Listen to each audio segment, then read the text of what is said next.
নাম হচ্ছে নূপুর। নূপুর। সো নূপুর, right now আপনার এজ কত? 18+। 18+। আপনার জন্মসাল কত? 2001। 2001-এর কত কোন মাসে? 9 জুন। 9 জুন। আপনি 18+। জি। সো নূপুর, আপনি কি এই জীবন গল্প অনুষ্ঠানটা শুনতেন আগে থেকে বা দেখতেন? আমি প্রথম থেকেই শুনতাম, একদম প্রথম থেকে। আমার 9 বছর ধরে আমি এই ধরনের অনুষ্ঠান আমি করছি।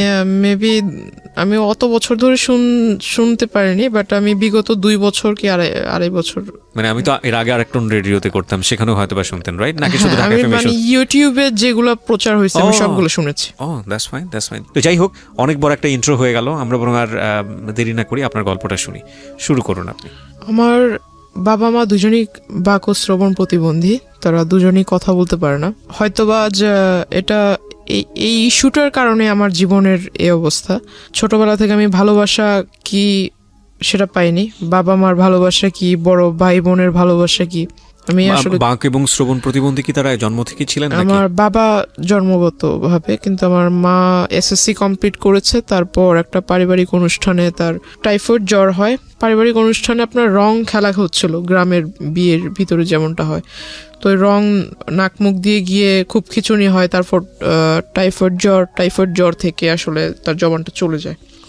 তারপর অনেক চেষ্টা করা হয়েছিল ডক্টরের কাছে, মানে ততক্ষণ অবধি খুব দেরি হয়ে যায় এবং রংটা টোটালি ব্রেনের সাথে জমে যায়, যার ফলে আর কোনো তাকে ঠিক করার উপায় ছিল না। ঠিক করার উপায় যদি থাকতো তাও 99% তার মৃত্যুর চান্স ছিল, যার জন্য তাকে এভাবেই মানে রাখা হয়। আমি এখানে একটু বলে নিচ্ছি, ওনার মা আছেন স্টুডিওর বাইরে এবং ওনার গল্পের প্রেক্ষাপটে হয়তো ওনার মা আসবেন এখানে যদি প্রয়োজন হয়। শুধু মা না, ওনার ছোট বোনও আছেন। আপনারা ধৈর্য ধরে পুরো ভিডিওটা দেখবেন এবং একই সাথে পুরো অনুষ্ঠানটা আপনারা শুনবেন প্রিয় শ্রোতা। প্রয়োজন হলে আমরা ওনাদেরকে স্টুডিওতে নিব। আমি সরি, মানে খুব খারাপ লাগছে শুনতে। তো এই কারণেই মূলত আপনার বাবার সঙ্গে আপনার মাকে বিয়ে দেওয়া হয়েছে? না, আমার মা খুবই সুন্দরী ছিল। আমি আপনার মাকে দেখে আমি বুঝেছি উনি টিনেজে আরো সুন্দর ছিল, তার চুলগুলো খুব সুন্দর ছিল। তার জন্য বিএফডিসি থেকে অনেক প্রপোজাল এসেছিল ফিল্মের জন্য, অভিনয় করার জন্য। হ্যাঁ, তো আমার বাবাও ফিল্ম এফডিসিতে কাজ করতো। তো বাবা অ্যাকচুয়ালি, মা ওখানে যেত শুটিং দেখার জন্য যেত, কিন্তু তখনই হয়তো বাবার পছন্দ হয়ে যায়, যেহেতু বাবাও কথা বলতে পারতো না,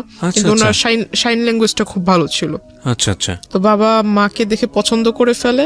এক পর্যায়ে আমার মার পিছু করতে করতে আমার বাড়িতে চলে আসে, সে মানে মুখের উপরে বিয়ের প্রপোজাল দিয়ে ফেলে। কিন্তু এখানে আমার বাবা আসলে এটাকে ভালোবাসা বলে কিনা জানি না, বাবা একটা রং করেছিল, আমার দৃষ্টিতে এটা রং। তার প্রথম বিবাহ হয়েছিল, তার বাবা মা মানে আমার দাদা দাদি ফোর্স করে বিবাহটা করিয়েছিল, যার ফলে সে ওটা তার মানুষ বলে না যে আমাকে জোর করে বিয়ে দেওয়া হয়েছে, বাবা মার ইচ্ছাতে বিয়ে করলাম। তো আমার বাবাও সেটা করেছিল, কিন্তু সেই ওয়াইফের প্রতি আমার বাবার মন থেকে কোনো ভালো লাগা ছিল না, যার ফলে সে ছোটবেলাটা কাটিয়েছে ঢাকাতে। তো আমার আম্মুকে সে খুব পছন্দ করতো, আর ওটাই আমার আম্মুকে বলা যায় যে আমার আম্মুকে মন থেকে সে পছন্দ করে বিয়ে করেছে। এটা আমার ফ্যামিলির কেউ জানতো না। যখন আমি আমার আম্মুর পেটে, তখন মেবি বিষয়টা একটু ফ্লাশ হয় যে আমার বাবা এখানে রেগুলার আসে, হঠাৎ কোথায় চলে যায়, কোথায় থাকে সে। আস্তে আস্তে যখন আমার জন্ম হয়, তখন আমার আম্মুর বিয়েতে যারা সাক্ষী ছিল বা বাবার ফ্রেন্ড ছিল যারা কথা বলতে পারে না, সেখান থেকে একটা জিনিস লিক হয় যে তার দেশের বাড়িতে ওয়াইফ আছে, তাদের ছেলে মেয়েও আছে। তখন আমার বাবা আসলে এটা টোটালি খোলসা করে সবার কাছে বলে যে আমি আসলে ওকে ভালোবাসতাম, ওকে যদি এটা বলতাম তাহলে তো তাকে বিয়ে করতে পারতাম না। তখন বিষয়টা আসলে ওপেন হয়। তখন আমার মা খুব রাগারাগি করে, এটা স্বাভাবিক, প্রত্যেকটা মহিলাই করবে। মা সুইসাইড করার চেষ্টা করে, তখন বাবা অনেক বুঝায়। তারপর দুই ওয়াইফকেই বাবা ডিসিশন নেয় যে একই সাথে রাখবে, একই ফ্ল্যাট ভাড়া করে একই জায়গায় রাখবে দুজনকে। এটা আসলে তো কখনো বাংলাদেশের ওয়েদারে সচরাচর এরকম হয় না যে দুইজন ওয়াইফ একসাথে থাকবে, রাজি হবে। তো আমার মা কিছুটা মেনে নিয়েছিল, কিন্তু ওনার ওই আগের ওয়াইফটি একটু অন্যরকম ছিল। উনি আসলে, আমার মা যেহেতু কথা বলতে পারতো না, কিন্তু উনি কথা বলতে পারতো। তো ওনার চাল চলন একটু অন্যরকম ছিল। বাবা আমাকে খুব আদর করতো, বাবা আমার জন্য যা নিয়ে আসতো এগুলো করতে ওই মহিলা আমার আম্মুর অগোচরে নিয়ে তার বাচ্চাদের দিয়ে দিত। আমার মা জিজ্ঞাসা করতো আমার মেয়ের খাবার ওদের দিচ্ছে, দুজনের জন্য তো সমান সমান আনছে। এক পর্যায়ে আমার মাকে, মানে বাবা ছিল না ওই দিন, মা রান্না করতেছিল, মাকে নাকি পিছন থেকে এসে ওই পা বটি দিয়ে মানে জবাই করার জন্য পিছন থেকে আসে। মা যখন পিছনে ঘুরে তখন দেখতে পায় মা তাকে ধাক্কা দিতে গেছে, তখন সিলিন্ডার দিয়ে মানে আমার মার মাথায় আঘাত করে সে। তখন এই বিষয় নিয়ে অনেক ঝগড়াঝাটি হয়। মা এটা নিয়ে একটা মেবি জিডি টাইপের কিছু একটা করেছিল, বাবার সাথে অনেকটা সম্পর্কটা ডিস্টেন্স হয়ে যায়। তারপর আমার নানু মাকে নানুর বাড়িতে এনে রাখে। তখন থেকে আমার জন্মটা আসলে ঢাকায়, আমি তখন থেকে নানুর বাড়িতে। আচ্ছা, দাদার ভালোবাসা কি, দাদুর ভালোবাসা কি, চাচার ভালোবাসা কি, আমি আসলে এগুলো পাইনি। মানুষ বলে না যে কেউ যদি মানুষ হয় দাদার বাড়িতে থাকলেই ভালোভাবে মানুষ হতে পারে, নানা নানির বাসায় থাকলে ওইভাবে মানুষ হওয়া যায় না। আমার সবচাইতে বড় একটা আফসোস হলো যে আমি আমার মাকে কখনো মা বলে রাখতে পারিনি। কেন? কারণ শুনবে কিভাবে সে? যতটুকু শুনে ততটুকু হলো যে মা অন্য সবার সাথে সাইন ল্যাঙ্গুয়েজে কথা বলে। আমার যখন খাবারের সময় হয় তখন আমাকে মানে জান্নাত তো বলতে পারে না, তবে নূপুর শব্দটা একটু বোঝা যায় সে যখন বলে, তো নূপুর বলে ডাকে, ওটা আমি বুঝি। আর আমি যদি তাকে যাই বলবো না কেন সে সবই বোঝে। আমি আমার মার বাবার সবার কথা মানে একদম ভালোভাবে বুঝি। আমি যখন অন্যদের দিকে দেখি যে তারা বাবা মাকে কোনো কিছু চাওয়ার হলে, বাবা আমার এটা লাগবে, বাবা ওটা লাগবে, মাকে বলবে, কোনো প্রবলেম হলে বাবা মার সাথে শেয়ার করবে, আসলে আমার লাইফে আমি ওগুলার কখনো সুযোগ হয়নি। Just because of language barrier.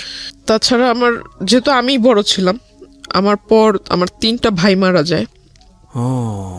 কি বলো ওটাকে, মানে ডেলিভারি টাইমটা হতো, তখনই আমার আম্মুর মানে জ্বর হয়ে যেত, প্রচুর জ্বর হয়ে যেত। জ্বরের ফলে বেবিটা ভিতরে বয়েল হয়ে যেত, মানে একদম, মানে যখন ভূমিষ্ঠ হতো তখন ডক্টর আমাকে দেখিয়েছে। আমার মার হাই প্রেশার, তো আম্মুকে কখনো এটা ডক্টর দেখায়নি, 3টা বাচ্চাই দেখায়নি, আমাকে দেখিয়েছে। আমি কোলে নিয়েছি, যখন হাতে টাচ করেছে চামড়াটা উঠালে এভাবে উপরে উঠতো, ভিতরেই সিদ্ধ হয়ে গিয়েছে। তখন আমার খুব ছোটবেলা থেকে আমার বাবার খুব মানে ছেলের প্রতি খুব আকর্ষণ ছিল, যে একটা মেয়ে একটা ছেলে থাকবে। ছোটবেলাটা ওই নানা নানির বাসায় কাটানো। মার ভূমিকা, বাবার ভূমিকা নানা নানি পালন করেছে লেখাপড়া থেকে। মানে আমার এলাকার মানুষ এখনো বলে, যখন আমি খুব রাগারাগি করি বা খুব কষ্ট পাই, তখন আমাকে এখনো বলে যে এই এলাকাটাতে কোনো ফ্যামিলিতে এমন কোনো বাচ্চা নেই যার কোনো মানে সম্পূর্ণ চাহিদা কোনো ফ্যামিলি সম্পূর্ণভাবে মানে পালন করেছে বা দিতে পেরেছে। কিন্তু আমার একটা ফ্যামিলি ছিল, মানে নানুর যেহেতু টাকা পয়সা যাই ছিল মোটামুটি খুব ভালোই ছিল, সম্পত্তি যা ছিল এগুলো আমাদের জন্য বিক্রি করে, তার নিজের ছেলের জন্য না করে আমাদের জন্য সে বিক্রি করে আমাদেরকে খাওয়াইছে। এখনো অবধি মানে আমাদের কোনো কাজ করতে হয় না, বসে বসে খাচ্ছি। মার বিয়ের পর আজ আমার 18+ চলতেছে, প্লাস আমার আম্মু বিয়ের সম্পূর্ণ বয়সটাই তার মার বাসায়। তো আসলে এগুলো তো আসলে খরচের বিষয় আছে, তাই না? এগুলো কয়জনে করে? এগুলো যদি আমি অ্যাভয়েড করি তাহলে এটা আমি আসলে মানুষ বলে গণ্য হব না, যদি এগুলোকে ভুলে যাই।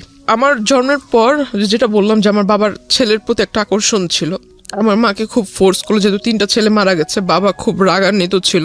আমার পরপর যে বাচ্চাটা মারা যায় সেটার ফলে আমার বাবার একটা সন্দেহ ছিল যে আমার নানি এটা মেরে ফেলেছে। কারণ আমার নানি ভাবতো হয়তো যে আমার মেয়ে এখানে, আবার একটা নাতনি এখানে, আবার একটা বাচ্চা হলে এটার খরচ কে বহন করবে। আমার বাবার একটা ভুল ধারণা ছিল এটা, আমার মনে হয়। বাবা এটা মানে পুলিশ কেস পর্যন্ত গড়িয়ে গিয়েছিল যে আমার শাশুড়ি বাচ্চাটাকে মেরে ফেলেছে, এরকম খুব একটা ঝামেলা হয়। তারপর আমার মা বলে যে এরকম কিছুই না, ওটা একটা দুর্ঘটনা ছিল, অ্যাক্সিডেন্ট। তারপর বাবা খুব ফোর্স করে মাকে পরবর্তী বাচ্চা নেওয়ার জন্য। দুর্ভাগ্যক্রমে মানে হয়ে যায় মেয়ে। দ্যাট মিন আমার যে বোনটা বাহিরে আছে, 3টা বাচ্চা মারা যাওয়ার পরে মেয়ে, 3টা বাচ্চা মারা যাওয়ার পর 16 বছর যখন আমার যখন 16 বছর চলে, তখন আমার এই বোনটা। ওকে, ওর বয়স কত এখন? ওর এখন 4 চলতেছে। 4 চলছে। যখন আমরা জানতে পারি যে মেয়ে, যে হসপিটালে মেবি চেক আপ করলে বোঝা যায় যে মেয়ে হবে, তো এই বিষয়টা আমার মা কেন যেন আমার বাবার কাছে বলেনি। মা হয়তো ভেবেছে এটা বলার পর আমার বাবা নারাজ হবে বা ঝগড়াঝাটি করবে। তো আমি আসলে ওই বিষয়টা বুঝিনি, তখন আমি খুব ছোট। বাচ্চা হলো, আমি খুব খুশি যে আমার 3 ভাই আমি নিজের হাতে দেখেছি তাদের লাশটা, তো আমার একটা বোন হবে, আমি খুব খুশি। যে ভাই না হলো, বোন তো পাবো। বোনটা যেদিন হলো সেদিন হসপিটালে আমি দেখতে গিয়েছি, বাবা বাহিরে ছিল। বাবাকে শুধু পিকচার পাঠিয়েছিলাম, বাবা বারবার জিজ্ঞাসা করেছিল ছেলে হয়েছে না মেয়ে হয়েছে, বারবার এক কথাই জিজ্ঞাসা করতেছিল। বাচ্চাটা এত সুন্দর সেটা আমাকে কিছু বলতেছে না, শুধু বলতেছে যে ছেলে না মেয়ে। তা আমি কিছু বলিনি, আমি বললাম বাবা আমি এগুলো দেখিনি, বাবু হয়েছে খুব সুন্দর, মার কাছে রেখেছে, আমি শুধু এতটুকুই দেখছি। তখন আমার মা আমাকে বুঝালো যে তোমার 3 ভাই মারা যাওয়ার পর তোমার বাবা আমার সাথে অনেক খারাপ ব্যবহার করেছে, এখন তো মেয়ে হয়েছে, দেখবা ওর কপালটা পুড়লো। ও যখন মানে যে 1 মাস 2 মাস হয়ে যায় তখন ওর চুল ফেলবে, বাচ্চাদের ফার্স্ট চুলটা ফেলবে, তখন বাচ্চাদের জন্য যে প্যাকেট করা থাকে না যে নানান রকম কসমেটিক্স, তো এগুলো মেবি এক্সপায়ারি ডেট মানে ওভার। তো ওই বাবাও খেয়াল করেনি হয়তো যখন কিনে আনছে, ওকে যখন গোসল করানো হয় তখন ওর মাথাটা একদম মেডিসিনের অ্যাফেকশনে ফুলে মাথাটা এত বড় হয়ে গেছিল, মানে একদম লাল লাল হয়ে গেছে, পুরো মাথার ভিতরে কেমন যেন হয়ে গেছিল। ও একটা না 1 সপ্তাহ অসুস্থ ছিল, হসপিটালে আমরা দৌড়াদৌড়ি করছি। তো হঠাৎ করে আমার বাবা দেশে আসে, কিছুদিন পর বাবা দেশে আসে, বাবাকে বললাম যে এই ঘটনা, বাবা কোথায় বাচ্চাকে দেখবে, কোলে নিবে, মানে এগুলো না হয়ে সে ঢুকেই বলতেছে ছেলে হয়েছে না মেয়ে হয়েছে, মাকে জিজ্ঞাসা করতেছে, মা বলতেছে মাথা নিচু করে মেয়ে হয়েছে। বাবা আমার বোনটাকে কোলে নেয়নি। ওনার আগের ঘরে কি কয়জন ছেলে মেয়ে? তার মেবি 2 ছেলে 1 মেয়ে। তারপরই অবস্থা। হ্যাঁ, ওনার যদি এমন হতো যে না একটা ছেলে নাই, প্রথমত এই আচরণটা ছেলে মেয়ের ক্ষেত্রে করাই উচিত না। দ্বিতীয়ত হচ্ছে যে ওনার তো ছেলে আছে, 2টো ছেলে আছে, তারপর এটা যাই হোক আপনি মেয়ে হিসেবে বলছেন, এটা খুব দুঃখজনক, আসলে আর কিছু বলার নেই। তো আমার তারপর বোনকে তো এরকম দেখছি। বড় সমস্যা হলো যে আমি ছোট থেকে একাকিত্ব, মানে নিজেকে সবসময় একা করে রাখতাম। এটা আমার একটা, আমি মনে করি যে আমার একটা সবচেয়ে বড় ভুল। ইভেন আমি যখন স্কুলে পড়ি আমি কারোর সাথে মিশতাম না, আর আমার কাছে কেন যেন মনে হতো যে আমার আব্বু আম্মু তো এরকম, কারোর সাথে ফ্রেন্ডশিপ করলে অবশ্যই বাবা আমার একটা টপিকস প্রথমেই আসবে যে বাবা কি করে, মা কি করে। এগুলো শুনলে মানুষ আসলে কোন নজরে আমাকে দেখবে যে ওর বাবা মা কথা বলতে পারে না। আমাদের বর্তমান সমাজের মানুষ যেটাকে বলে বোবা, আর এই জিনিসটা আমার শুনতে খুব খুব খারাপ লাগে, যার জন্য আমি কখনো কারোর সাথে মানে ওইভাবে যদি পরিচয় হয়েও যায়, বাবা মার টপিকস আসলে আমি তার সাথে কথা বলা ক্লোজ করে দিই। তারপর মানে সবার সাথে কথা বলতাম না, একা একা থাকতাম। তো সবাই মনে করতো আমি অনেকটা হিংসুটে বা আমি একটু অন্যরকম, সবার সাথে মিশতে পারি না, আমার ভিতরে জেলাসি কাজ করে। তো আমি আসলে কারো কে আমাকে নিয়ে কি ভাবলো এগুলো আমি কানে দিতাম না। আমার ছোটবেলা থেকেই নামাজের প্রতি একটা আকর্ষণ ছিল, আল্লাহ তাআলার সমস্ত আদেশ নিষেধ এগুলা মেনে চলি ছোট থেকেই। আর আমার ছোটবেলা থেকে কেন জানি যে অ্যারাবিক কালচার যেটা আমার কাছে খুব ভালো লাগে। তো কলেজে উঠলাম, এসএসসির পর যে 3 মাস বন্ধ থাকে, 3 মাসের ভিতরে অনেক ঘোরাঘুরি হয়েছিল, অনেক জায়গায় মানে ঘুরছি। তো হঠাৎ করে একটা বিয়ের প্রপোজাল আসে আমার জন্য। তো ছেলেটা মেবি রাজনীতিতে জড়িত ছিল।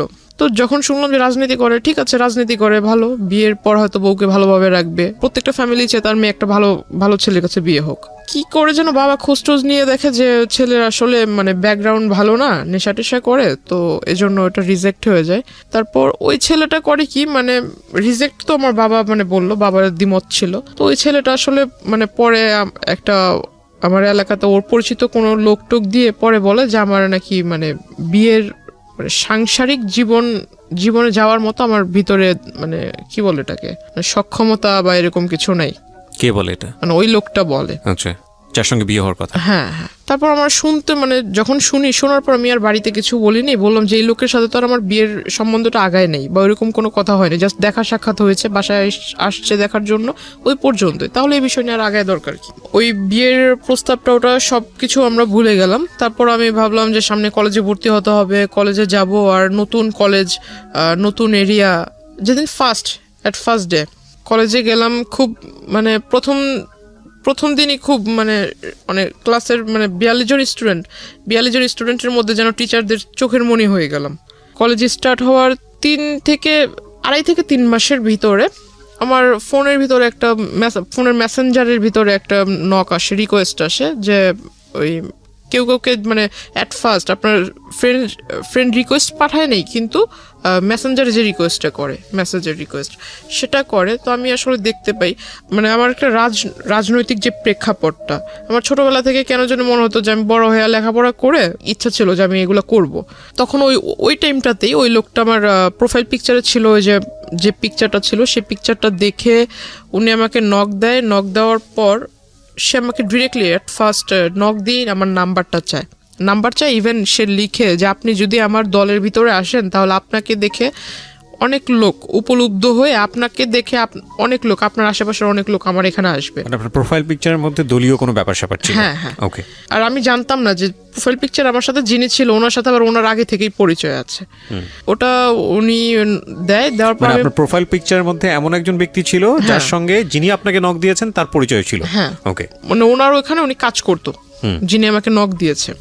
তো উনি আমাকে যখন এই মেসেজ দেয় তখন আমি ভাবলাম যে উনি আমাকে মেসেজ দিয়েছে, আমি ওনাকে চিনি না, উনিও আমাকে চিনে না। এই প্রথম যেহেতু মেসেজ দিয়েছে, মেসেজ দিয়ে আবার নাম্বার চাচ্ছে প্রথমেই নাম্বার চাচ্ছে, প্লাস বলছে যে আমার দলে আসলে আপনার লাইফটা অনেক ভালো হবে, লাইফটা অনেক ভালোভাবে লিড করতে পারবেন, অনেক বড় পোস্ট পাবেন, দেশে বিদেশে ভ্রমণ করতে পারবেন, আরো অনেক কথা।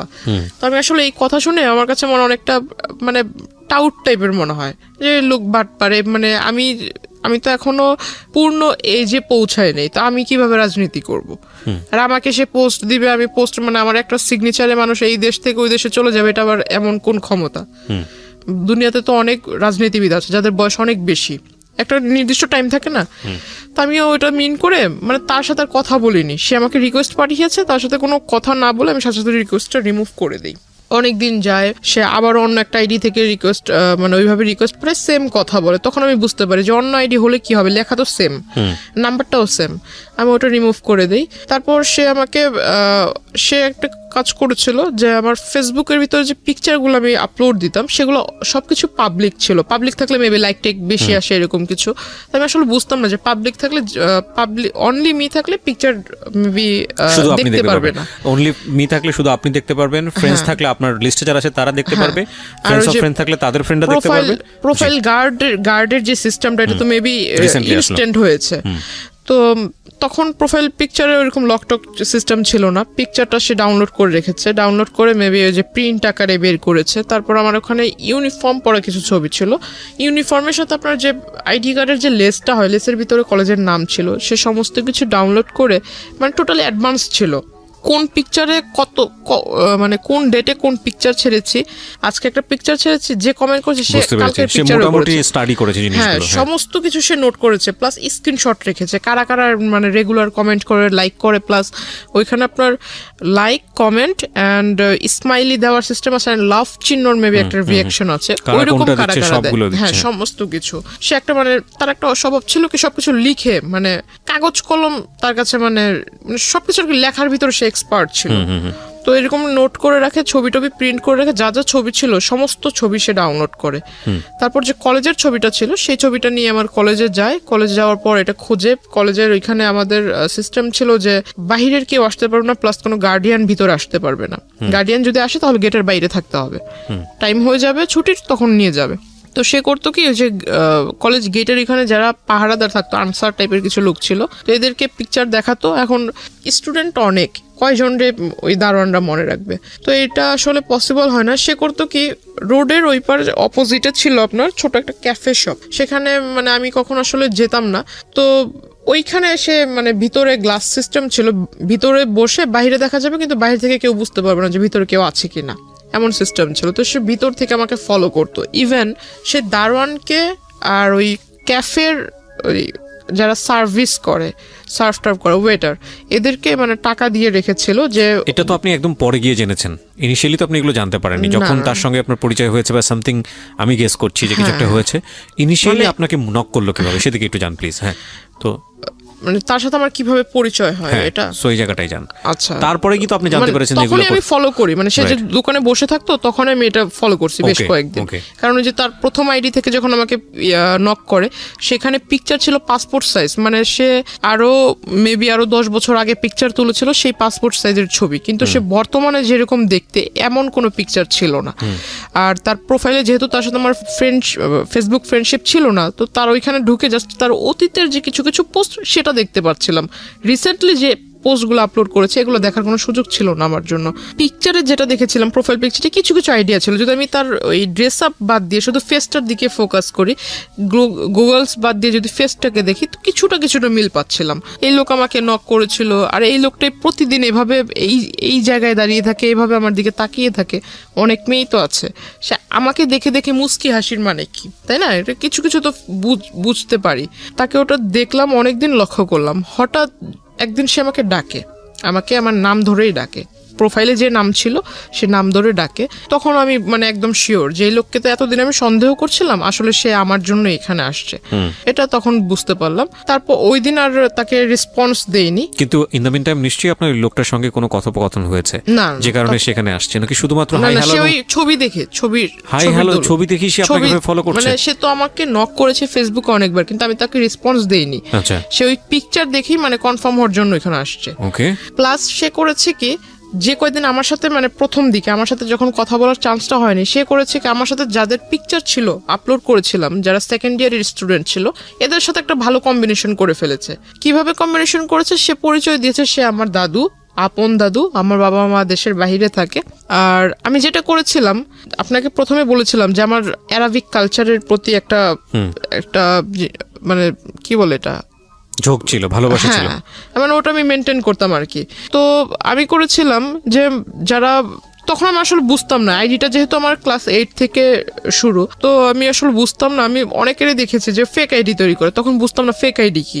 অনেকে অনেক রকম ডিটেলস দেয় যে আমি থাকি এখানে কিন্তু অ্যাড্রেস দেয় অন্য জায়গার। তো আমি যেহেতু অ্যারাবিক কান্ট্রি লাইক করতাম, তো আমি করেছিলাম কি যে ইউনাইটেড মানে আপনার দুবাইয়ের একটা অ্যাড্রেস দিয়েছিলাম, স্কুলও ওইখানকার দিয়েছিলাম। তো আমি মানে আরবিতেও ভালো, ইংরেজিতে মোটামুটি ভালো, বাংলায়ও ভালো। তো আমার মানে এটা দিলে কে এটা দেখতে আসবে, আমার ধারণা ছিল এরকম। আর আইডিটাও খুলে দিয়েছিল আমার এক ভাগিনা।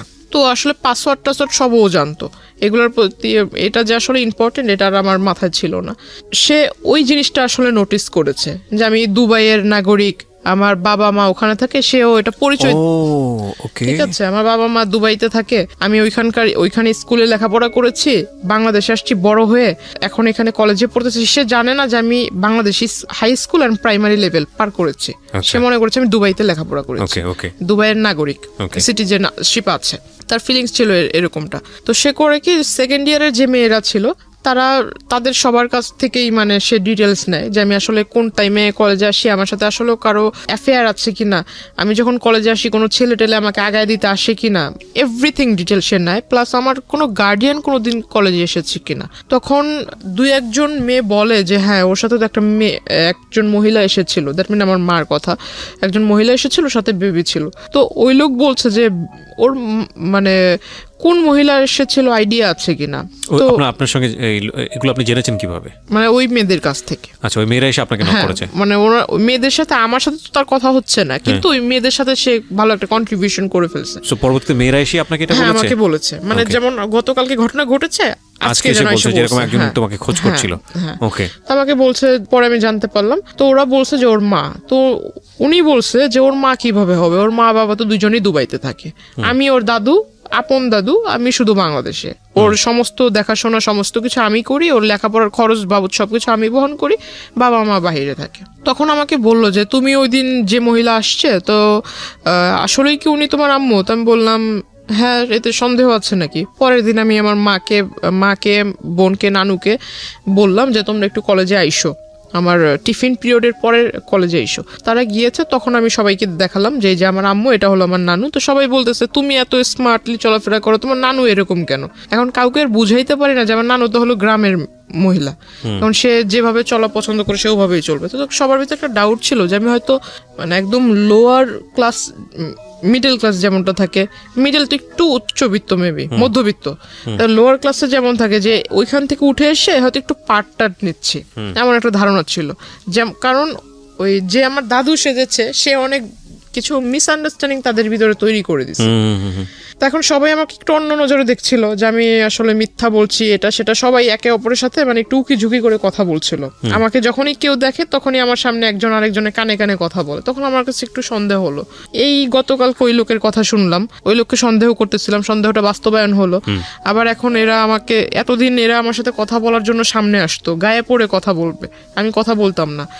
এখন মানে এরাই আমাকে দেখে মানে একজন আরেকজনের কানে কানে কথা বলছে, নিশ্চয়ই মেবি বাজে কিছু। তখন জানতে পারলাম, জিজ্ঞাসা করলাম সেকেন্ড ইয়ারের একজনকে, যাই জিজ্ঞাসা করলাম যে কি হয়েছে, তোমরা তো আমার মানে তোমরা পারো না আমাকে তোমাদের ক্লাসে টাইনা নিয়ে যায় মানে একসাথে বসায় রাখ, তো তোমরা এখন আমার কাছ থেকে দূরে দূরে সরছো, আমার সাথে কথা বলছো না, কারণ কি? তখন আমাকে তাদের ফোন বের করে দেখালো, এই যে দেখো। দেখে আসলে খুব রাগ হয়েছিল, দেখলাম যে একটা ফেক আইডি তৈরি হয়েছে খুব রিসেন্টলি, মানে এক মাস এরকম হবে। সেখানে লেখা তার নাম অর্ধেক, আমার নাম অর্ধেক। প্রথমে তার নামের অর্ধেকটুকু, পরে আমার নামের অর্ধেকটুকু মিলিয়ে একটা আইডি তৈরি করেছে। এখন একটা পিকচার যে কিছু কিছু সহজ যেগুলো বোঝার উপায়, যে আপনার সফটওয়্যার আছে যে কলেজ মেকার বলে, যাই হোক, ওই পিকচার মানে এই পাশে একটা ছবি বসানো, এই পাশে একটা ছবি দেখাই যাচ্ছে, বুঝতেই পারতেছি যে এখানে একটা বসেছে, এই জায়গায় একটা এডিট করা হয়েছে। তো আসলে এটা ওরা সেকেন্ডারি স্টুডেন্ট, ওদের মাথায় কেন ঢোকে নেই আমি জানি না। তখন আমি বললাম এটা তো তোমরা নিজেরাই দেখছো যে পিকচারটা এরকম করে বসানো হয়েছে, তো এটা আসলে যেভাবে বলছো এরকম তো ঠিক না। আর তোমরাই বলতেছো ওই লোক তোমাদের কাছে পরিচয় দিচ্ছে আমার দাদু, তারপর এইখানে লেখা যে হাজব্যান্ড ওয়াইফ, তাহলে তোমরা এটা কিভাবে মানছো? ওইখানে লেখা ছিল হাজব্যান্ড ওয়াইফ। হ্যাঁ, হাজব্যান্ড ওয়াইফ, তার সাথে আমার অনেক আগের থেকে রিলেশন, সে আমাকে বিয়ে করে নাই, বিয়ে করবে, কিন্তু হাজব্যান্ড ওয়াইফ, ওই যে এঙ্গেজ করলে মানুষ বলে না যে অলরেডি বিয়ে হয়ে গেছে, এরকম টাইপের, যে কাবিন টাবিন করে যখন আংটি পরালে মেবি এরকম কিছু একটা ইন রিলেশনশিপ রেখা ছিল এরকম। তো আইডিটার ভিতর বেশি কয়েকটা ছবি ছিল না, তবে আমার প্রোফাইলে যে কিছু ছবি ছেড়েছিলাম এখান থেকে কিছুটা ওইখানে দেখেছি। তখন পর্যন্ত লোকটার সঙ্গে আপনার কোনো কথা হয়নি। তারপরে যে আমি তার সাথে মানে একটা আগ্রহ জাগলো, তার সাথে এবার কথা বলবো আমি, এতদিন সে আমাকে ফলো করছিল, এবার আমি তার সাথে মানে সামনাসামনি কথা বলবো। তখন আমি তার আইডিতে নক দেই। আইডিতে নক দেওয়ার ফলে সে আমাকে ডিরেক্টলি বলে যে আমি আইডিতে মেসেঞ্জারে কথা বলবো না, নাম্বার দেন, নাম্বারে ফোনে কথা বলবো। আমি বললাম এখন তো আমার মানে জানতে হবে সে যে এই কাজটা করলো, এত বড় একটা সমস্যা তৈরি করলো আমার জন্য, এটা মাত্র আমার কলেজের স্টুডেন্ট মানে ক্লাসমেট বা সিনিয়র স্টুডেন্টরা দেখেছে। এটা যখন আমার বাড়ি পর্যন্ত যাবে, আল্লাহ না করুক যদি এটা জেনে যায়, তখন আমার কি হবে? কলেজ তো এখানে শেষ, আমার বাবা মা এই অবস্থা। তখন আমি তার সাথে মানে যোগাযোগ করার চেষ্টা করি নিজ থেকে। তখন তাকে নাম্বার দিই, নাম্বার দেওয়ার পর সে কথা বলে। সে আমাকে বলল যে আমি আপনার সাথে দেখা করব। তাই আমি বললাম দেখা তো আমিও আপনার সাথে করবো, আমার মানে আপনি আমার দাদু হন এটা আমি জানতে পারলাম। বলতেছে কার কাছ থেকে জানলেন? তো আমি বললাম এত কিছু আপনার জানার দরকার নেই, আপনি আমার দাদু হন আমি জেনেছি, কেমন দাদু হন আমি দেখবো। আর আপনি বলেছেন যে আপনি আমার দাদু হন, আবার আপনি আমার হাজবেন্ড হন, কোন দিক থেকে আপনার সাথে আমার সম্পর্ক হয়েছে? আমি এটা একটু কথা বলবো আপনার সাথে, যদি পারেন তাহলে আসবেন। অন্যান্য দিন দেখেছি কলেজের বাইরে ওয়েট করেন, যেখানে ওয়েট করেন ঠিক সেখানেই থাকবেন, আমি আপনার সাথে মিট করব। সে আসে, সে ভিতর আপনার যে ছোট ছোট রেস্টুরেন্ট টাইপের কিছু একটা আছে, ওখানে বসে মানে ফোনের উপর একদম খুব বেশি বেশি ফাপড় মারছিল ফোন করে, এই এত লক্ষ টাকার ফার্নিচার সেট করো, ওটা করো, এটা করো, গাড়ি পাঠায় দাও, এটা সেটা। শেষমেশ অনেকক্ষণ ফোনে কথা বলার পরে দেখলাম যে হঠাৎ একটা কল আসলো, তখন বুঝলাম যে তখন সে শুধুই মানে ফাপড় মারতেছিল, কাউকে কল টল কিছুই দেয় নাই, কানে ফোন নিয়ে শুধু বলতেছিল। হঠাৎ একটা কল আসছে, তখন কল রিসিভ করে কথা বললো। আমার খুব হাসি পাচ্ছিল তখন, তো আমি আর তখন কিছু বলিনি তাকে ডিরেক্টলি জিজ্ঞাসা করলাম। তার কথা বলা শেষ হলো, তাকে জিজ্ঞাসা করলাম যে আপনি কি ফেসবুক ইউজ করেন আদৌ? বলতেছে হ্যাঁ, করবো না কেন, আমার আইডি এই যে এটা। তো আমি বললাম আপনি কি সাথে মানে যেটা দিয়ে ফেসবুক ইউজ করেন সেই ডিভাইসটা কি নিয়ে এসেছেন? তো এত বড় একটা ট্যাব বের করছে। তা আমি বললাম যে ট্যাব কেন? ট্যাব তো বাচ্চারা ইউজ করে, ট্যাব আপনি ইউজ করেন কেন? কি আমি চোখে সমস্যা, চোখে দেখি না, বুঝি না, ট্যাব মানে ইউজ করি আমি, ফোন বুঝি না। আমি বললাম ভালো। বলতেছে যে আমার বাসায় আইফোন, আইপ্যাড পড়ে আছে, ম্যাকবুক পড়ে আছে, আমি ওগুলো বুঝি না, কিন্তু এই ট্যাব বুঝি। আমি বললাম ভালো, একটু বের করেন আপনার প্রোফাইলটা আমি দেখবো। তার কাছ থেকে ফোন নিয়ে সে মনে করছে আমি শুধু তারটা চেক করবো, তার মানে যে মিছিল টিসিল করছে এগুলোর ছবি টবি দিয়ে ভরা, সে ভাবছে যে আমি ওগুলো দেখবো। দেখার পর দেখলাম বাপরে বাপ, সে তো আমার এই কাহিনী বাদ দিই, এর আগে অনেক মেয়ের ছবি টবি দিয়ে এগুলা করেছে। আমি আর ওগুলো দেখিনি, জাস্ট আমার ছবি দিয়ে যেটা করেছে সে ওটার ভিতরে ঢুকার পর ওটা দেখলাম। দেখার পর সাথে সাথে আমি ওইটার ভিতরে আপনার লগ আউটে ঢুকে, ওখানে লগ আউট করার আগে করেছি যে আইডি ডিঅ্যাক্টিভ করে দেয় না, সে তো বুঝবে না, সে বোঝে কিনা সেটার আমি জানতাম না যে আদৌ সেইগুলো এই সম্বন্ধে আইডিয়া আছে কিনা। লগ আউট করার আগে ডিঅ্যাক্টিভ করেছিলাম মেবি, তারপর আমি ওইটা এখান থেকে কেটে দিই। এখানে একটু বলে রাখি, ডিঅ্যাক্টিভ করলেও এটা কাজ, আপনি যখন পরবর্তীতে আবার ঢুকবে তখন ওটা অটোমেটিক্যালি অ্যাক্টিভ হয়ে যাবে। আইডি ডিঅ্যাক্টিভ হলে যে সেটা পার্মানেন্টলি ডিলিট হয় বিষয়টা এরকম না, পার্মানেন্টলি ডিলিটের আলাদা একটা অপশন আছে। হ্যাঁ, সো আইডি ডিঅ্যাক্টিভ করা মানে হচ্ছে আইডিটা অ্যাক্টিভ না। ওই দিন যে করে দিয়েছে তারপর আর ওই আইডি সে চালায়নি। আচ্ছা fine, it's very interesting. But ID deactive করলে আইডিটা ডিঅ্যাক্টিভ হয় না, ওইটা আলটিমেটলি একটা রিজিউম হয়ে থাকে। আপনি যখনই আবার আইডিতে ঢুকবেন সঙ্গে সঙ্গে ওটা অ্যাক্টিভ হয়ে যায়। হ্যাঁ বলেন। তো আমি ওটা করে দিলাম, দেওয়ার পর মানে তখন একটু চিন্তা করলাম যে এই লোকের সাথে মানে কোনো মতো কথা বলে আমার যা কাজ করার ছিল করছি। আর ওখানে দেখলাম যে মেসেঞ্জারে ঢুকে দেখলাম ওই আইডিটাতে যে আমার আইডিতে যারা রেগুলার লাইক কমেন্টস দিত এদের আইডি প্রোফাইলে ঢুকে এদের মেসেঞ্জারে মানে কারোর সাথে ফ্রেন্ডশিপ করেনি, বাট মেসেঞ্জারে ঢুকে ঢুকে খুব বাজে বাজে কথা বলছিল, তুই করে অনেক বাজে বাজে কথা বলছিল যে আমার ওয়াইফ ও আমার হাজবেন্ড, তুই আমার সাথে ওই আমার আইডিতে কেন এইগুলা করিস, ওটা মানে খুব বাজে বাজে লেখা ছিল। তার ওখান থেকে বের হওয়াটাই আমার জন্য ইম্পর্টেন্ট ছিল, তো আমি তার সাথে ওটা তো করে দিছি, কাজ শেষ। তার ট্যাব তার হাতে দিয়ে দিলাম। তারপর সে আমাকে বলতেছে যে আপনার বাবা মা কেমন আছে, আপনার বোন দেখলাম খুব সুন্দর, তারপর বললো যে বিয়ে শাদীর মানে কাউকে পছন্দ টছন্দ করেন কিনা এটা সেটা। তো আমি বললাম আপনি আমার কলেজের যা পরিচয় দিয়েছেন আপনি আমার দাদু, তো আমাকে এখানে আপনি বলার দরকার নেই, তো তুমি করে বলেন, দাদু তো আপনি আমাকে নাতনি বলে ডাকেন, আমি আপনাকে দাদু বলে ডাকবো। তো ওইখান থেকে সে খুব মানে বিষয়টাকে খুব ফানি নিয়েছিল, কিন্তু আমার ভিতর তো খুব রাগ হচ্ছে। সে খুব হাসতেছে মানে জোরে জোরে। সে কফি অর্ডার করলো, কফি অর্ডার করার পর সে কফির বিল আসছে 100 টাকা, সে 100 টাকা দিতে পারে না, 20 টাকার জন্য মানে ঝগড়া লেগে গেছে কফি শপের লোকদের সাথে। সে ওখান থেকে মানে আমার ওখান থেকে আমি টাকা দিয়ে দিলাম, চলে আসলাম তাকে নিয়ে। তারপর আমি বাসায় আসবো, রিক্সা নিব, তখন আমাকে মানে সে 100 টাকা হাতে ধরায় দিবে যে এটা আপনি নিয়ে যান হাত খরচ। তো আমি বললাম যে আপনি 20 টাকা ওখানে দিতে পারলেন না, আপনি আমাকে 100 টাকা দিচ্ছেন হাত খরচ। তো বলতেছে না এটা কফির দাম আর কয় টাকা। কাজ ছিল যেটা আসলে সে কাজটা যে করেছে তার এখান থেকে করেছে কিনা আমার এটা দেখার প্রয়োজন ছিল। প্লাস যদি আমার মাথায় টেন্ডেন্সি ছিল যদি এটা সে তার ডিভাইস থেকে করে থাকে, সেই ডিভাইস যদি তার সাথে থাকে আমি সেটা ওখান থেকে ডিলিট করে দিব, গেল এই প্রবলেম। সে যদি মানে নেটওয়ার্কিং সাইটে যদি ভালো জ্ঞাত থাকে তাহলে ভালো, আর যদি জ্ঞাত না থাকে তাহলে এটা আমার জন্য প্লাস পয়েন্ট। ওইখান থেকে যদি আমি ডিলিট করে দিই তাহলে সেটা আর সে করতে পারবে না। রাইট, আমরা এখানে দুটো জিনিস যুক্ত করতে চাই গল্পটার শক্ত অবস্থান করার জন্য, কারণ ইতিমধ্যে অনেকের মনেই অনেক ধরনের প্রশ্ন চলে এসছে। এই লোকটার সঙ্গে এই যিনি আজকে আমাদের এখানে আছেন গেস্ট, জান্নাতের মূল যে জায়গাটা থেকে সম্পর্ক, ঠিক সম্পর্ক না মানে এই ধরনের যে আদান প্রদান হচ্ছে বা এক ধরনের যোগাযোগ তৈরি হয়েছে, সেটার মূল কারণটা হচ্ছে জান্নাতের একটা পলিটিক্যাল ব্যাকগ্রাউন্ড আছে যেটা আমরা এখানে রিভিল করিনি, এবং সে চাইতো পলিটিক্স করতে, যে কারণে তার প্রোফাইল পিকচারে সে যাদের সাথে মুভ করেছে সেই সব মানুষদের ছবি ছিল। এবং যেই ভদ্রলোকটি তাকে নক দিয়েছে তিনিও পলিটিক্সের সঙ্গে জড়িত ছিলেন, এবং তিনি ওই তার এরিনার হওয়ার কারণে ওর প্রোফাইলে নক দিয়েছে। নক দেওয়ার পরে ওদের মধ্যে কোনো এক রকমের কথোপকথন হয়েছে। সামহাও ওই পিপলটা মানে যে ভদ্রলোককে আমরা এখানে কথা বলছি তিনি জান্নাতকে ট্র্যাক করা শুরু করেছেন, এবং ট্র্যাক করে যখন কনভিন্স করতে পারছে না তখন তার নামে উল্টাপাল্টা ছড়াচ্ছে অ্যাকর্ডিং টু জান্নাত। এবং জান্নাত এইটাকে মিটিগেট করার জন্য, এটাকে সলভ করবার জন্য এই লোকটার সঙ্গে দেখা করেছে। ওকে, আমি সবসময় বলি যে স্টোরি লাইনটা হচ্ছে এটা, বিলিভ করা না বিলিভ করা এটা আপনার ব্যাপার, কিন্তু যেই জায়গাটা নিয়ে বিতর্ক থাকবে না পুরো গল্পটা বলার পরে, সেই জায়গাটা কি সেটা আমি স্টোরি বলার পরে আপনাদেরকে ক্লিয়ার করব। জি, ওইখান থেকে আমি বাসায় চলে আসি, তার টাকাটা তাকে ফিরিয়ে দিয়ে বাসায় চলে আসি। তারপরের দিন সে আবারও সেম টাইমে, আমার যে ছুটির টাইমটা ছিল ছুটির টাইমে সে কলেজের ওখানে আসে। তারপর তাকে আমি আসলে বললাম যে আসলে আপনি দাদুর পরিচয় দিয়েছেন, এটা আসলে খারাপ কিছু না। দাদু সেকেন্ডে তো আপনি মিট করেছেন তার সঙ্গে, মানে সে কলেজের ওখানে আসছে পরের দিন, তারপর আপনি দেখা করেছেন পরের দিন আসছে। আমি কলেজ থেকে যখন বের হই আমার সামনাসামনি হয়েছে। আমার বাসে উঠলাম, বাস ছিল, বাসে উঠলাম, ওঠার পর সে আমাকে ডাক দিয়েছে। প্রথমে আমি আসলে এটা যেহেতু আমার কাজ যতটুকু ছিল আগের দিন তো আমি করেই দিছি, তারপর তার সাথে কিসের কথা বলা। তো আমি বাসে উঠে গেছি, সেও পিছন পরের বাসে উঠছে, ওই বাসে আর জায়গা ছিল না, পরের বাসে উঠছে। কিন্তু আপনার যে সে এত বড় একটা ক্ষতি করলো বা এরকম একটা কাজ করলো, আপনি তাকে কিছুই বললেন না? না, আমার আসলে আমার থটটা ছিল যে আমার বাড়িতে কোনোভাবে না জানুক, কারণ বাড়িতে যদি একবার জানাজানি হয়, প্রিন্সিপাল আমার কলেজের টিচারের মাধ্যমে আমার ফ্যামিলির লোক জানবে, যে আমাকে ভর্তি করতে সহায়তা করছে তার কানে যদি বিষয়টা চলে যায় তাহলে আমার লেখাপড়া ওখানেই বন্ধ হয়ে যাবে। তো আপনি তাকে এটা বললেন না যে আপনি নেক্সট টাইম এই কাজটা করবেন না বা এরকম? বিষয়টা যদি আমার বাড়িতে জানে তাহলে তো আমার কলেজেই বন্ধ না। কিন্তু যেই লোকটা আপনার এই কাজটা করলো তাকে কি কিছু বলেছিলেন যে আপনি এই কাজটা কেন? তাকে যে এখন বলবো। আচ্ছা, ওকে। তারপর আমি বাসে উঠলাম, সে ওই বাসে জায়গা পায়নি, পরের বাসে উঠেছে। তো এখানে নামলাম, সেও মানে একদম তাড়াহুড়া করে নেমে আমার মানে সামনে আসছে, বলতেছে যে একটু কথা বলে যান। আমি বললাম দেখেন আপনি আমার দাদু হিসেবে পরিচয় দিয়েছেন, ভালো কথা, আপনি যে কাজটা করেছেন মানে সে মনে করছে আমি বিষয়টা আসলে এখনো জানি না, সে যে কাজটা করেছে আমি বিষয়টা জানিই না এটা ভেবেছে। তো আমি তাকে বললাম যে কাজটা করেছেন কাজটা করা ঠিক হয়নি।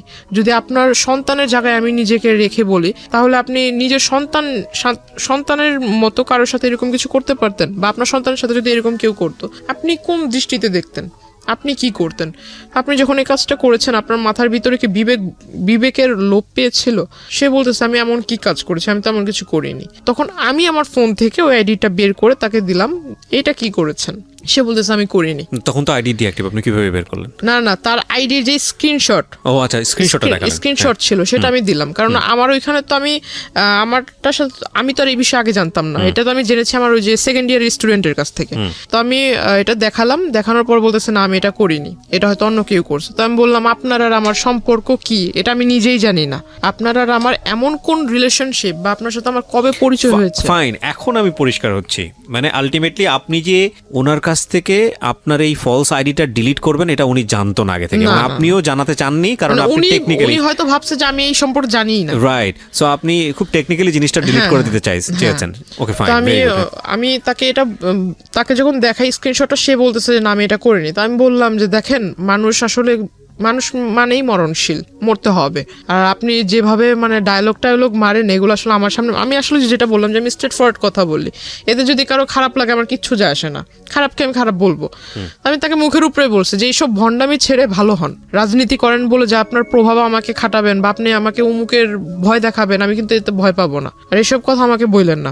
আর যে কাজটা করেছেন কাজটা মোটেও ঠিক হয়নি, আপনাকে আমি সাবধান করব কিভাবে সেটা জানি না, তবে আমি আপনাকে অ্যালাউট করব যে আপনি এই কাজটা কখনো করেন না। আপনার কাছে একটা রিকোয়েস্ট থাকবে যে আমার কলেজের এখানে সেইভাবে মানে মানুষের সামনে নাম ধরে ডাকা, এই জিনিসটা আমার নিজের কাছেও খারাপ লাগে, আর অন্য 10 জন দেখলে সে তো ভালো কিছু ভাববে না খারাপ ছাড়া। যেহেতু আমি মেয়ে, ছেলে হলে এক কথা। বয়সে উনি কি দাদুর মতোই ছিল? 65। ও ওকে, উনি 65, আপনি 16 তখন, রাইট। কিন্তু সে নিজেকে মানে সে আমার সাথে যখন মিট হয় তখন নিজেকে মানে একদম যে টিনেজারদের মতো, মানে কেউ ড্রেস আপ চেঞ্জ করলে তো আর সে টিনেজার হবে না। ওকে, বোঝা যায় আর কি জিনিসটা। হ্যাঁ, ড্রেস আপ হ্যাঁ ওইরকম ড্রেস আপ করে আসতো। এগুলো তাকে বললাম, বলার পর সে আসলে হেসে উড়াইয়া দিল। মানে সে বলতেছে যে ঠিক আছে, তাহলে যেহেতু তুমি সবকিছু জানতে পেরেছো আর আমি একটা ভুল করেছি, তাহলে এটা কিভাবে মাফ চাইবো সবার সামনে? মানে এই মুহূর্তে রাস্তায় সবার সামনে কি পা ধরে মাফ চাবো? আমি বললাম যে এটা আপনি মূর্খর মতো কথা বলেন কেন? এমন একটা কাজ করেছেন, আপনার তো মানে লজ্জিত হওয়া উচিত, লজ্জা পাওয়া উচিত। আপনি আমাকে ভালোভাবে বলতে পারেন যে আমার ভুল হয়েছে, আমি জিনিসটা ভুল করে ফেলছি। আর আপনি যেভাবে বলছেন এটা তো আসলে মানে ভালো মানুষের মতো কথা হচ্ছে না। তাকে বলার পর তারপরও তার কোনো মানে ফিলিংস ছিল না যে আমি একটা অন্যায় করেছি। এটা তাকে আমি ওইখান থেকে আমি চলে আসি, তার সাথে আর কথা বলিনি। পিছন থেকে অনেক ডাক ছিল, আমি আর তার কথা সাড়া দিইনি, রিক্সায় করে চলে আসি। তার পরের দিন সে আসেনি। ওই দিন আমার কিছু মানে ক্লাসমেট ওরা আবার ওই যে আসার সময় আপনার ওইখানে স্ট্রিট হকাররা বসতো, আবার স্ট্রিট ফুড টুটও ভালো ছিল। তো ওরা করতো কি ওইখানে একটা ঢালে এসে খাবার খেত, আইসক্রিম টেসক্রিম এগুলো সবাই আড্ডা দিত। তো আমাকে বলতেছে যে ঠিক আছে চলো, আজকে তোমার সাথে তো আমাদের ওইভাবে পরিচয় হয়নি বা ওইভাবে কথা টথা হয়নি কখনো, আমাদের সাথে চলো একটু, আধা ঘন্টা লেট হলে কিছু হবে না। তো আমার বাড়ি থেকে একটা ছিল, যখন কলেজ ছুটি হয়ে যাবে তার আধা ঘন্টার ভিতরে বাড়িতে থাকতে হবে। এখন সব সময় তো আর এটা পসিবল হয় না, কারণ রাস্তা যদি জ্যাম থাকে আধা ঘন্টা একটু ওভারও হইতে পারে। একটু ওভার হইলে আমার বাসা থেকে আবার একটু রাগারাগি করতো, অন্য কিছু ভাবতো। তো আসলে পরে আমি ওই দিন একটু দেরি হয়ে গেছিল, ওই দিন 2টার মতো বেজে যায়। তারপর আমি বাসা থেকে ওইখান থেকে রিক্সা নিয়ে চলে আসি, বাসা থেকে জিজ্ঞাসা করলো, পরে বললাম এই কাহিনী। তখনও অবধি শুধু যেহেতু আমি ছোটবেলা থেকে সবকিছু আম্মুর সাথে মানে যে সাইন ল্যাঙ্গুয়েজে আমার কোনো কিছু যেটা করতে যাব বা কোনো কিছু করার একটা স্টেপ নিয়েছি আম্মুর সাথে শেয়ার করতাম, কারণ আমি জানি যে আমার আম্মু আমি যা বলবো সেটা শুধু ভালো হলে আমাকে একটা ভালো সাজেশন দিবে, খারাপ হলেও বুঝাবে, কিন্তু কারোর সাথে এটা লিক করবে না। ওকে। তো বাবার সাথে আমার সম্পর্ক ভালো, কিন্তু বাবার সাথে শেয়ার করার সাহস ছিল না, মার সাথেই করতাম। তো মাকে আমি অলরেডি বলে দিছি বিষয়টা, ছবি টবিও দেখালাম যে মা এই লোকে এই ঘটনাগুলো করছে। তো মা আমাকে বললো যে তুমি কলেজে যাবা, ড্রেস আপ, যেহেতু ওইখানে আবার বোরকার এলাও ছিল না, কলেজ ড্রেসের কালারের বোরকা এলাও না, ড্রেস আপ পরে যেতে হবে, কলেজ ড্রেস পরে যেতে হবে।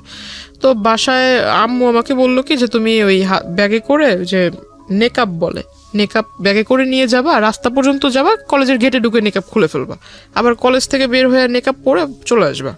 যাতে কেউ ফেস না দেখে। তো ওটা করলাম। এখন মানুষ, আমার মাথায় এটা ছিল না যে মানুষের চোখ দেখলেও মানুষকে চেনা যায়, যে আসলে চোখ দেখলেও বোঝা যায় যে আমি ওই মানুষটাই এটা। তো সে কিভাবে আমার মানে ফলো করে ফেলছে ওই অবস্থাতেই। আমার নেকআপ টেকআপ বাঁধা ছিল, বাসে উঠছি, বাসে উঠে সনি হলের ওখানে নেমেছি, রিক্সায় দিয়ে 1 নম্বরে মাজার রোডের ঢালে চলে আসছি। সে দৌড়াইতে আসছে পিছন থেকে। এখানে একটা জিনিস খেয়াল রাখবেন প্রিয় শ্রোতা, ওনার না আছে কোনো আপন বড় ভাই, না আছে বাবার দিক থেকে কোনো হেল্প, মা আছেন তিনি আসলে বাক প্রতিবন্ধী, নানা এবং নানু বয়স হয়ে গেছে তাদের। সুতরাং এরকম একটা মেয়ে এরকম একটা বখাটে লোকের দ্বারা প্রতিনিয়ত হ্যারাসমেন্টের শিকার হচ্ছে। অ্যাকর্ডিং টু হার ওয়ার্ডস, যদি আমরা তাকে বিলিভ করি, তাকে তো একটা শেল্টার দিতে হবে, তাকে তো একটা সাপোর্ট দিতে হবে। অন্যান্য ভাই বোনদের ক্ষেত্রে হলে হয়তো এরকম হতো যে ভাইটা সাথে যাচ্ছে বা মাটা সাথে যাচ্ছে, তাকে গার্ড দিয়ে নিয়ে আসছে। ওর ক্ষেত্রে সেটা সম্ভব ছিল না। সো এগুলো একটু খেয়াল রাখবেন। জি বলেন। তারপর তো ওখান থেকে মানে চলে আসছি, সে পিছন থেকে দৌড়ায় আসছে। দৌড়ায় এসে মানে যে রিক্সার যে হুড যেটাকে বলে, এটা পিছন থেকে এরকম টান দিয়ে ধরেছে। তো রিক্সাওয়ালা পিছনে যখন তাকাইছে, ওই লোক হঠাৎ করে সামনে এসে বলতেছে যে তোমার সাথে আমার কিছু কথা ছিল। তাই আমি বললাম, এটা কোন ধরনের সভ্যতা? আপনি মাঝ রাস্তার ভিতরে এরকম করে আসছেন, আর একটু পরে একটু আগায় গেলে আমার নদী পার হতে হবে। তো ওখানে আমার মানে দেখা গেছে আমাদের ওই পার থেকে অনেক লোক আসা যাওয়া করে। কোনো একটা লোক যদি মানে দুর্ভাগ্যবশত দেখে ফেলে এরকম, আপনাকে আমি চিনি না, আপনি আমাকে ওইভাবে চিনেন না, এটা কিন্তু অন্য কেউ বুঝবে না, নিশ্চয়ই খারাপ একটা ধারণা করবে। আপনি এই কাজটা করছেন, এটা আসলে ভালো না। তাকে বুঝালাম। তো বলতেছে যে তুমি যদি এখন এখানে কথা না বলো তাহলে আমি কোনো কিছু একটা করে ফেলবো। তো আমি বললাম, আপনি কি করবেন না করবেন এটা আপনার বিষয়, এটা আমার কাছে তো বলে লাভ নেই। তো বলতেছে না, আমি কোনো কিছু একটা করে ফেলবো। তো আমি আসলে তার কথা মানে সে আমার এজে বড়, যদিও বড় ছিল, আমি তার আসলে এই জায়গায় মানে এরকম ধাক্কা দিই। আমি রিক্সাওয়ালাকে বলি যে তুমি যত তাড়াতাড়ি পারো যে টেনে চলে যাও, এই জায়গাটা তুমি পার করো যত তাড়াতাড়ি। তো ওইখান থেকে ওই দিন সে আমাকে পিছন থেকে আর কি বলছিল, খুব চিৎকার করে বলতেছিল যে তোকে আমি দেখে নিব, তোর এই কিসের এত তোর গৌরব, কিসের এত বাহাদুরি, এগুলো আমি দেখে নিব। প্রিয় শ্রোতা, এখানে একটা বিষয় আপনাদেরকে পরিষ্কার করতে চাই, বা জান্নাতের আজকের এই জীবনের জন্য জান্নাতের ভাষ্য অনুযায়ী যে ব্যক্তিটি দায়ী, আমরা তার নাম পরিচয় এখানে উপস্থাপন করছি না, যেহেতু এটা ইনভেস্টিগেটেড শো না। কিন্তু অনুষ্ঠানের শেষে গিয়ে তাকে ফোনে কানেক্ট করব, তার নাম পরিচয় গোপন রেখেই আমরা তাকে ফোনে কানেক্ট করব এবং তার বক্তব্য আমরা আজকে আপনাদেরকে শোনাবো। জান্নাতের জীবনের জন্য এই জায়গাটায় দায়ী, তার সঙ্গে আমরা কথা বলবো একেবারে অনুষ্ঠানের শেষে। সুতরাং সঙ্গেই থাকবেন আশা করছি। সে আসলে কি করবে এমন, আর সে যদি ওই রকম রাজনৈতিক নেতাই হয়, বড় কোনো রাজনৈতিক নেতা হয়, তো প্রত্যেকটা বড় রাজনীতিবিদ মনে করে যে আমি একটা কিছু করতে যাব, এটা যাতে পাবলিশ না হয়। তার রাজনৈতিক ক্যারিয়ার আছে। তো এই লোক যদি অত বড় নেতাই হয়, তাহলে সেই রাস্তার ভিতরে এগুলো করবে কেন? দ্য পয়েন্ট ইজ দ্যাট আপনারও তো রাজনীতির ব্যাকগ্রাউন্ড ছিল, এবং আপনার সম্পর্কে আমি যতটুকু জানি তাতে আপনার যে আত্মীয় স্বজন তারাও মোটামুটি হাই অফিসিয়ালস। তো আপনি কেন তখন একটা স্টেপ নিচ্ছিলেন না? যেহেতু আপনি যে রাজনীতি করতে চান, যে দলের রাজনীতি করতে চান, সেই দলেরই রাজনৈতিক পরিচয় উনি দিচ্ছে। তো আপনি তখন কেন একটা স্টেপ নিচ্ছিলেন না? কারণ এটা তো এক্সিট লেভেলে চলে যাচ্ছে। জিনিসটা আসলে হাইড করে রাখতে চাচ্ছিলাম। সামহাউ এটা হলে আপনার লেখাপড়া বন্ধ হয়ে যাবে। কারণ আমার 2 মাস পর পরীক্ষা, ফার্স্ট সেমিস্টার। রাইট। আমি আসলে কোনো মতো মানে ওনার কাছ থেকে পিছু ছাড়াতে চাচ্ছিলাম। ততদিনে এই ভদ্রলোকটা কি আপনার উইকনেস গুলো বুঝে গেছে যে আপনি এটা হাইড করতে? আগে থেকেই নোট করেছে। ইভেন আমি ওই দিন যেটা জানতে পারলাম, আমি যখন তার এখানে ধাক্কা দেই, তার শোল্ডারে যখন ধাক্কা দেই, সে আমাকে যে পিছন থেকে যে বলেছিলাম, তো এই জিনিসটা ইগনোর করেছি। কিন্তু সেই দিন বিকেল বেলা সে করেছিল কি, আমাদের যে নদীর ঘাট যেটা, ওইখানে মানে নৌকাওয়ালাগুলা হলো একদম পার্মানেন্ট নৌকাওয়ালা, এরা চেঞ্জ হবে না, সবসময় এরাই ওখানে নৌকার পারাপার করে। তো ওই পর্যন্ত গিয়ে প্রত্যেকটা নৌকাওয়ালার কাছ থেকে মানে জিজ্ঞাসা করেছে।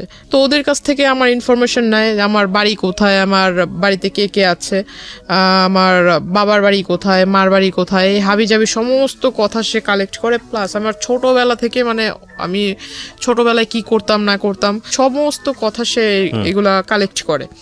অনেক দিন মানে প্রায় 1 মাসের মতো আর তার মানে ওইখানে আমি কি বলো এটাকে, মানে সে আর ওইখানে আসেনি।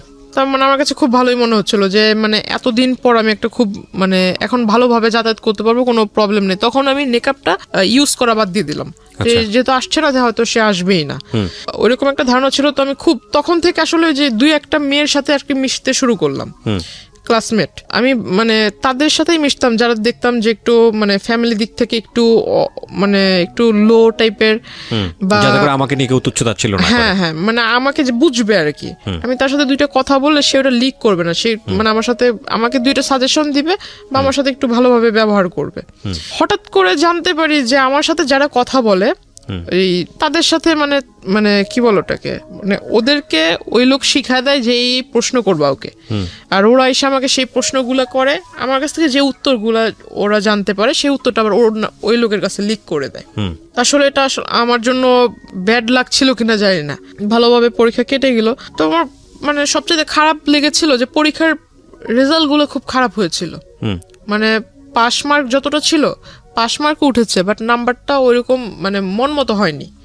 তো তখন আসলে বাড়ির মা খুব বলল যে কেন এরকম হয়েছে। আমার নানা নানু তো এরকম শিক্ষিত না, তবে মানে তারা ওই মানে পাশ করেছে, ভালো নাম্বারে পাশ করেছে এটা শুনলেই মানে এনাফ। কত নাম্বারে পাশ করেছে এটা তাদের দেখার বিষয় না। তো জিজ্ঞাসা করলো যে রেজাল্ট কি, তাই আমি বললাম যে পাশ তো করেছি। তারপর আর কিছু জিজ্ঞেস করে না। তো মা আমাকে বললো, বাবা বললো যে নাম্বার এত কম কেন। এখন পুরোপুরি বলতে পারছি না যে এই ঘটনার ভিতরে আমার মনটা ওইভাবে যায়নি। তখন করতাম কি, আমি প্রতিনিয়ত নেটওয়ার্কিং সাইটটাতে আমার সাথে যারা অ্যাড ছিল কলেজে যেসব মেয়েরা অ্যাড ছিল তাদের ওইখানে মানে রেগুলার চেক করতাম যে আদৌ আবার নতুন করে কোনো আইডি তৈরি হয়েছে কিনা, আবার এরকম কোনো অপপ্রচার হচ্ছে কিনা, এই বিষয়টাতে খেয়াল করতাম। তখন দেখলাম যে না, এরকম হচ্ছে না। তখন আস্তে আস্তে পড়ালেখার ভিতরে একটু মন দিচ্ছি। পরীক্ষার রেজাল্ট হলো তার 2 মাস পর হঠাৎ আমার বাস স্টপে ওই কলেজ টাইমে যে টাইমটাতে আমি সেই টাইমটাতে সে ওখানে আসে। আসার পর আমাকে মানে ডিরেক্টলি অফার করে যে আমি আসলে তোমাকে বলতে পারিনি, এতদিন তোমার সামনে আসেনি ঠিক, কিন্তু দূর থেকে তোমাকে দেখেছি। হঠাৎ আমাকে বলে ফেললো তোমার বাড়ি অমুক জায়গায়, তুমি এভাবে বাড়িতে যাও, ওই নদী ক্রস করতে হয়, নৌকা পারাপার করতে হয়, অমুক বাড়ির পরে তোমার বাড়ি। টোটাল একটা কাগজের ভিতরে মানে যে জায়গা জমি নিয়ে যারাই করে তারা যে ম্যাপ আঁকায় না, রাস্তার ম্যাপ তৈরি করে, এরকম সে আমাকে একদম কলম দিয়ে রাস্তা আঁকায় এটাকে একদম দেখায় দিচ্ছে যে এই নদী পার হওয়ার পর অমুক রাস্তা থেকে এই রাস্তা থেকে সেই রাস্তা, মানে দুনিয়ার যত খোঁজ নেওয়া দরকার ছিল সব নিয়ে ফেলেছে। একটা পেজের ভিতরে সে আমাকে লিখে দিল। আমি দেখে আসলে অবাক হয়ে গেলাম। বলতেছে যে এনি টাইম আমি তোমার বাসায় যেয়ে মানে প্রপোজাল দিব। আমাকে এইভাবে বলতেছে 400-500 লোক নিয়ে যাব, এখন এদেরকে বসার মতো জায়গা তো দেওয়ার মতো আছে কিনা, বা এদের খাবার টাবার মানে দেওয়ার মতো অ্যাবিলিটি আছে কিনা, নাকি আমি নিয়ে যাব খাবার, এইভাবে বলছে। আমি বললাম যে আপনি আসলে মানে যে আমাদের ওখানে বলে যে যার বিয়ে তার খবর নাই, পাড়াপড়শি ঘুম নাই, এই কথাটা তাকে আমি বললাম।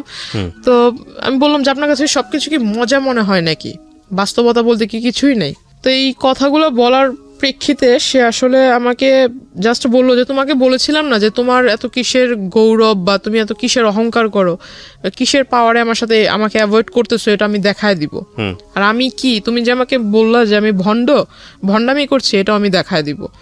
তো সে আসলে ওইখানে হঠাৎ একদিন মানে এই পাঞ্জাবি টাঞ্জাবি পরে কোটি টুটি পরে আমার বাড়িতে হাজির, দুপুর আনুমানিক 3টা বিকেলই বলা চলে, আপনার বাসাতে, হ্যাঁ 3টার দিকে। শুধু বাড়িতে যখন ঢুকবে, আমার যেহেতু রাস্তার পাশে ঘর, চিকন রাস্তা ছিল, রাস্তার পাশে ঘর, বাহির থেকে বলছে যে আমি আসছি, এভাবে বলতেছে যে আমি আসছি। এখন আমার নানা তাকে জিজ্ঞাসা করতেছে ভাই আপনি কে, আপনি মানে কোথা থেকে আসলেন, আপনি কার ঘরে ঢুকবেন বা কাকে চাচ্ছেন, এরকম কিছু একটা।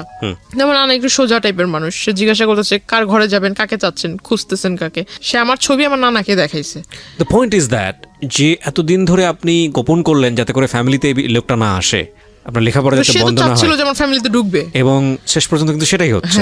এগুলো একটু খেয়াল রাখবেন। আমি কেন বলছি যে জায়গাটিতে আমরা আসলে ফোকাস করতে চাই সেটা নিয়ে কোনো বিতর্ক থাকবে না। উনি যেগুলো বলছেন সেগুলো কতটুকু সত্য কতটুকু মিথ্যা সেটা নিয়ে বিতর্ক থাকতে পারে, cause this show is not investigative show. কিন্তু যেইটা পরিণতি সেটা নিয়ে তো কোনো বিতর্ক নাই। পরিণতিটা কেন হলো সেটাও বলবো আপনাদেরকে শেষের দিকে গিয়ে।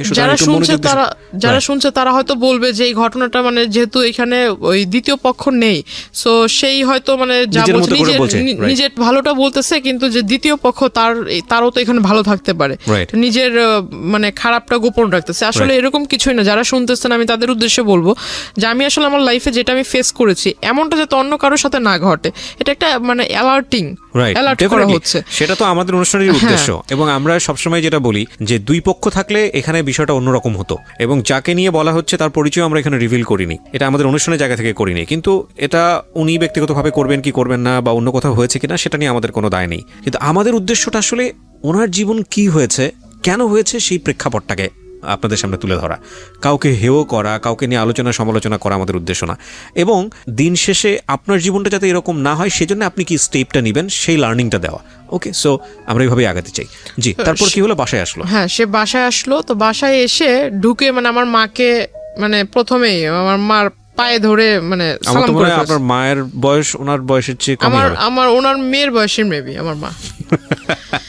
তো যাই হোক, আমার মার পায়ে ধরে সালাম করে ফেলছে। তো আমার মা মানে এমনিতে একটু রাগী, কারণ পুরুষ মানুষের সামনে সে আসে না।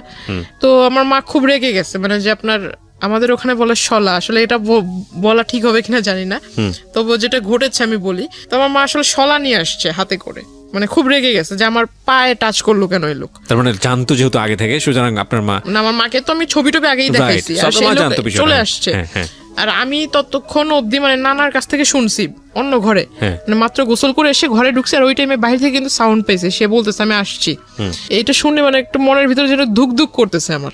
আমি বলতেছি যে এই লোক যদি এখন বাড়িতে মানে আগে পরে সবকিছু বলে, আমি তো আসলে লেখাপড়াটা বুঝি আজকেই আমার শেষ, আর যাইতে পারবো না। আমার মাথা একদম বই টই সব একদম পুড়ে ফেলবে।